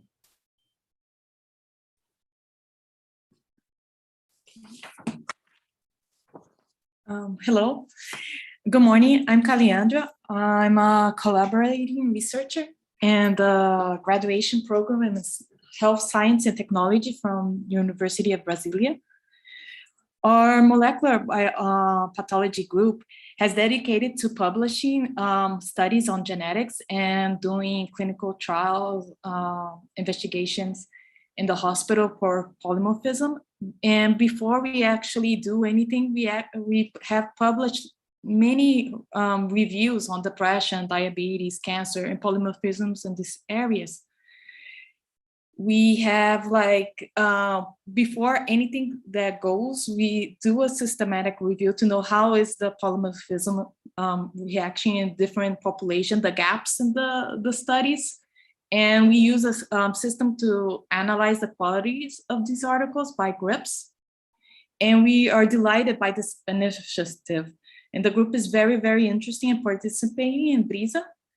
So we wanted to express our interests here because we involve undergrad students, master degree students, postdoc students, and trying to make them understand that by analyzing these articles, and then reviewing their quality, if they don't follow certain parameters, and also seeing the gaps between the populations to make it more, when they do the research, trying to make it in a way that they also try to fill their gaps and express doing their own reviews, and when they get to do their own projects, what is pre-guessed what are the problems on their own projects and what are the things that they will need to close. So the presentations today was very enlightening, and especially because we've been doing reviews for a little while, and in each review we get better at it, and we add more quality, we add more concentration, we compare methods, we compare things, and so it's just to be able to express our interest here. And I'm wondering if you guys also believe that this should be done, because most of the part here was for animal review, but it should also be done for clinical reviews too, when analyzing polymorphism or pharmaceutical qualities and other things. Yeah, that's a very good comment. You're absolutely true. And I think that's already much more the custom in the clinical field than it is in the preclinical field. And some people even complain in the medical field that there are sometimes more systematic reviews than primary studies. It has become quite a huge success, you can say. Thank you for that time. And I think we can definitely talk about what you're doing and how we can collaborate later. I mean, we're opening a call for new members next year, but if you already have a group in systematic reviews that goes for you or anybody else here, I mean, of course, you can get in touch via email. We can chat and see how we can actually bring people who are already doing something similar together in the country. I mean, that's definitely in our interest. Thank you very much.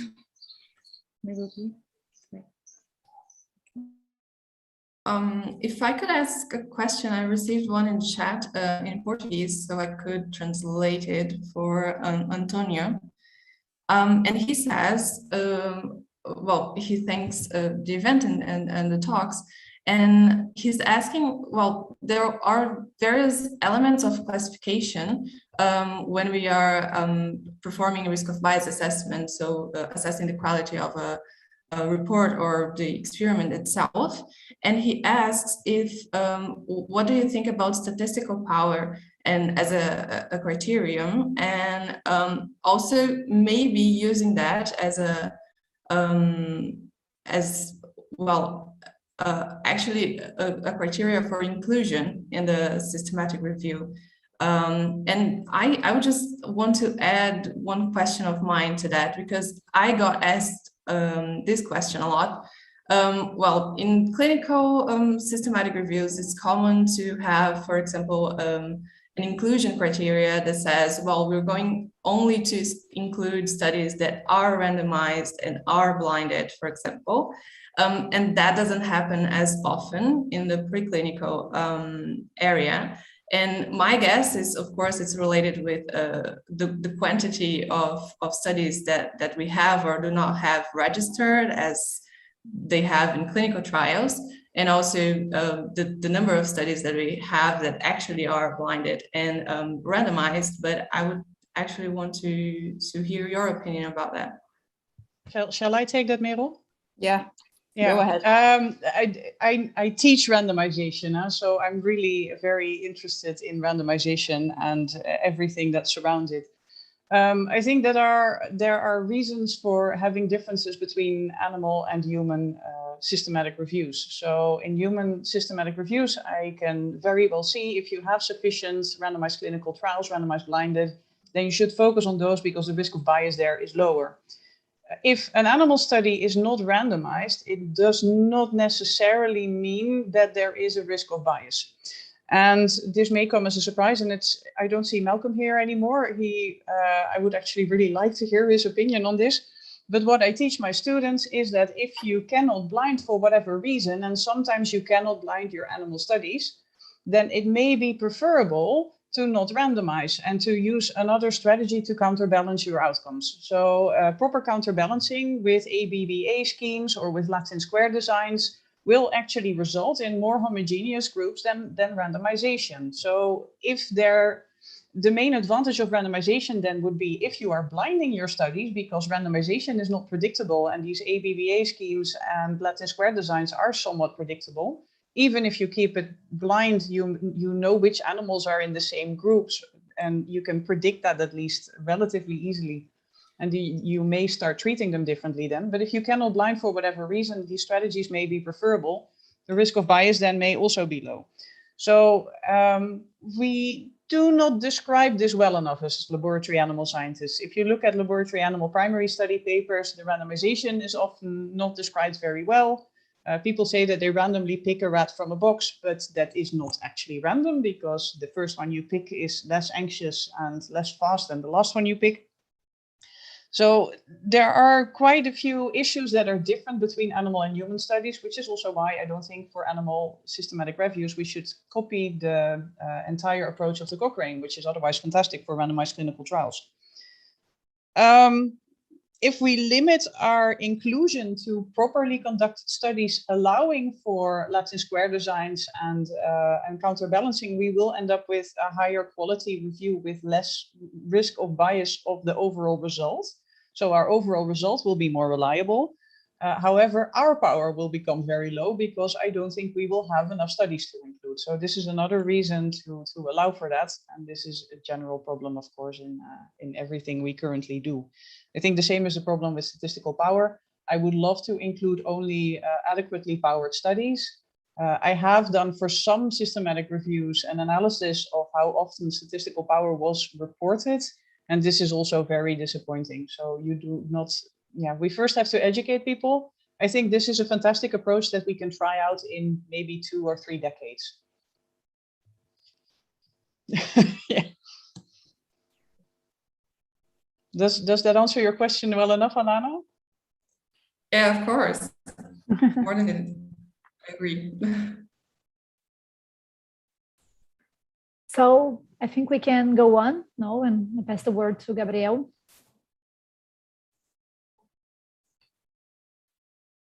Sure, people. So I guess you can see my screen and maybe you can hear me well. I hope so. So let's go for the closing session and some concluding remarks. And this would be the time if we had the opportunity to have you all here in Brazil, in which we would go out for having lunch somewhere and for keeping with the Brazilian stereotype, we would have some caipirinhas or something like that. I really think we could plan something like that in the future, but since we are here online, let's keep this way. And so this was our first event. And what do we got? We got 4 internationally renowned speakers, and that was very important for us as a Brazilian community of researchers to grow, to learn. And I personally felt myself, again, on the Brazilian stereotype, I felt myself something like that. I knew by learning from those that set the field. And this was very interesting. So thank you very much for Maro, for Kim, for Kathleen, and for Malcolm. That was really, really appreciated to have your presence here. We had a very successful repercussion from our symposium. So we had 180 registrations. Our session had 100 attendees, and we only had 100 attendees because that was our full capacity. Let's say that if we have more slots available, perhaps we could have I don't know, 500,000 people here hearing you guys. So that was fantastic. We would have people from several different countries, several different institutions, and the most important, several different backgrounds. So we should continue following that to see what are the results. But the most important is that I would like to thank you all and congratulate you all. Congratulate not the organizers, but the audience. Congratulating you for understanding that preclinical systematic review is something that deserves attention, and that might be a future for preclinical research in a general sense. So congratulations for all our attendees, all our audience here. So we can say Brazil is a protagonist in preclinical systematic reviews. You can see that from the standpoint of Kim at Prospero, but also from this interesting scoping review from Victoria Honeyford in the group of Menage de Lelou, in which you see that Brazil is ranked second in the number of preclinical systematic reviews published. And in a general way, Brazil is always ranked as 14 or 15 in any research area, but here we are second. But even considering we are second, why we haven't many Brazilian researchers involved in global initiatives on the field? Because we as Brazilian researchers haven't organized ourselves yet. So that's our fault, basically. And we hope that BRISA comes as the first organized way to bring Brazil on the map. Let's say Brazil is already on the map. You can see that on my screen, but bring on the political map of systematic reviews of animal studies. So what are our goals from now on? We want to become an important stakeholder in the field, both nationally and internationally, but it goes more than political importance. Let's say that we want to promote systematic reviews of animal studies in several different contexts.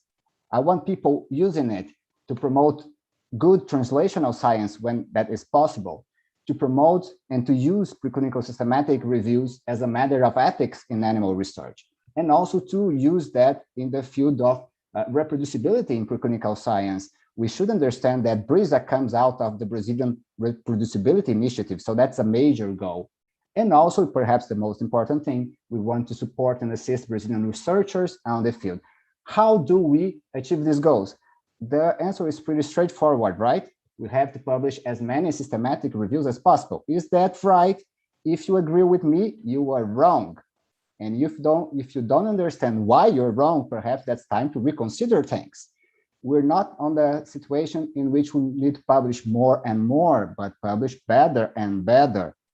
You see that we have a reproducibility crisis in most aspects of preclinical research. And I don't want to see a reproducibility crisis in meta-analysis of preclinical.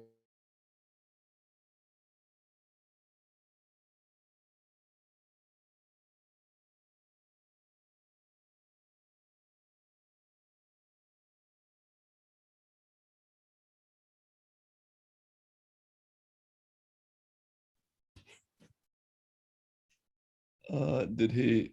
Well, we've lost Gabriel, I think. Yeah, I think so. So yeah, should we wait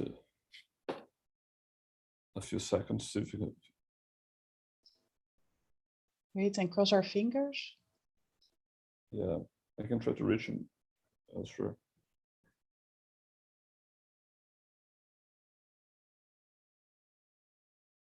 No, I don't have his phone number.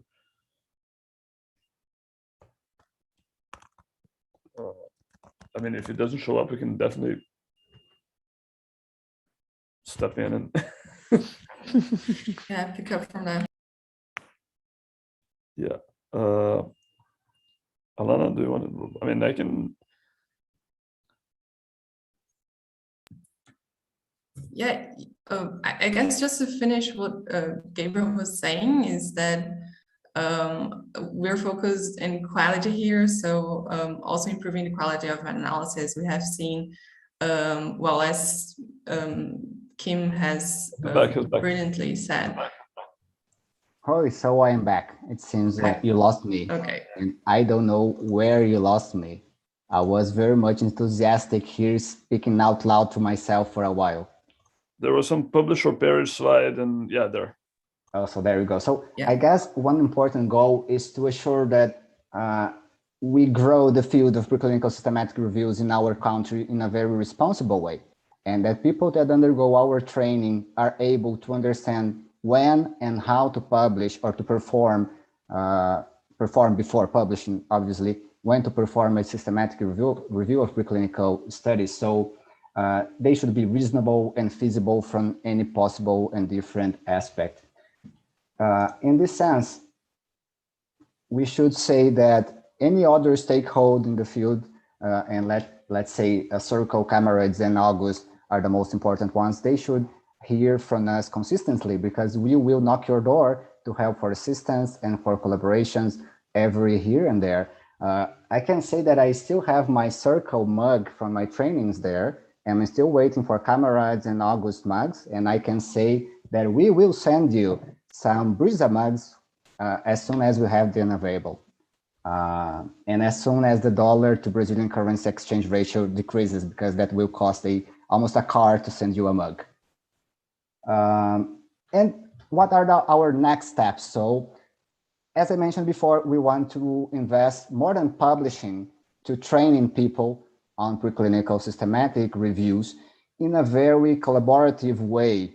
So we still don't have the full details to announce, but we will be opening BRISA for new admissions and we will be starting a training course by next year, probably by April, ideally devoted to Brazilian researchers, but you don't know if there are someone from abroad there. The doors are always open. So the training in Portuguese though, right? So yeah, but there are people in Mozambique, in Portugal, in Cape Verde, and all speaking Portuguese-speaking countries.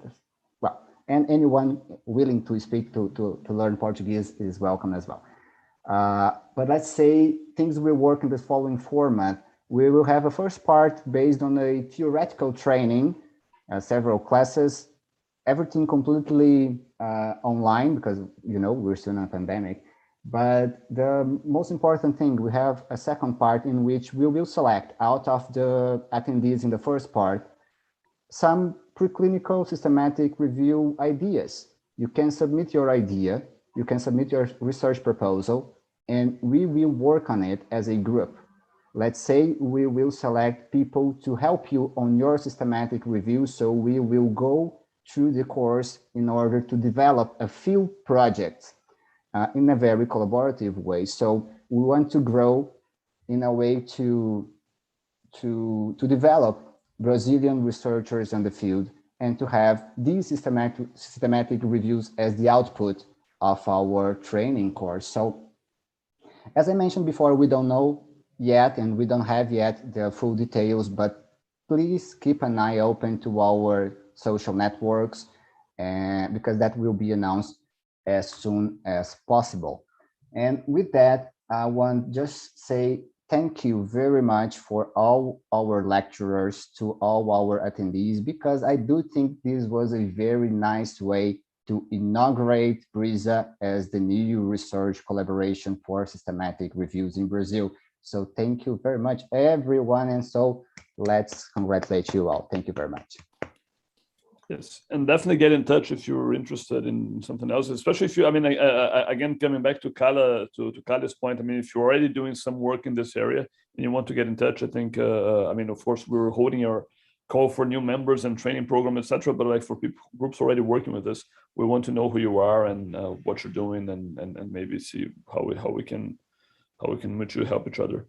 So, I mean, it's been a pleasure as well. And even though, go on. Well, even though this is the moment in which we should all open our cameras. Yes, please. So I can have a screenshot and disclose and promote. Let's do that. To all corners of the world. And even though we are. So wait a second, just wait a second, because my table is a mess right now. Just wait. Let's register the moment. I wasn't expecting this. I have the virtual background because my background is a bunch of moving boxes. I'm not sure how. Oh, good. My. No problem. We can wait. Yeah, I think I have a problem with my cam. I'm all. Yeah, it's orange. It's good. It's good enough. I mean, we have more people than we can fit in the screen anyway. So. Yeah. Okay. So I was just going to highlight something about what Olavo said, because we had a question in the YouTube channel asking exactly how you can participate in the collaboration.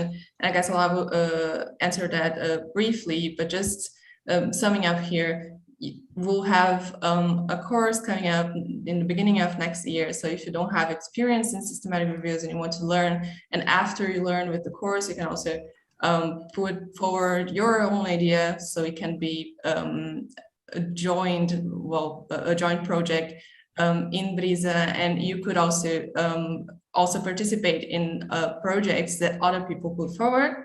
And if you already have some experience or is working with systematic reviews, you could just directly send us a message through or an email, and we'll try to get into contact with you and talk more about it and how you can integrate the initiative. All right. So 1, 2, 3, and cheese. Let's smile. Done, guys. Registered. And well, if anyone want to ask more questions about BRISA specifically, if you want to stay a little bit more, we're going to be here for a while to answer questions and talk about any specific topic that you were wondering. Let's say that's officially closed. So anyone that wants to leave, and especially our international guests who that might be almost midnight somewhere. So, thank you again, people. That was very nice. And we'll be probably here speaking in Portuguese for a while with some people who have Portuguese questions, but just thank you very much again, Maro and Kathleen, who stood until the very last minute. Well, thank you for having us. Thank you very much, guys. And good luck. Stay in touch. Thank you very much. Stay in touch. Thank you. Bye-bye. Bye. Bye.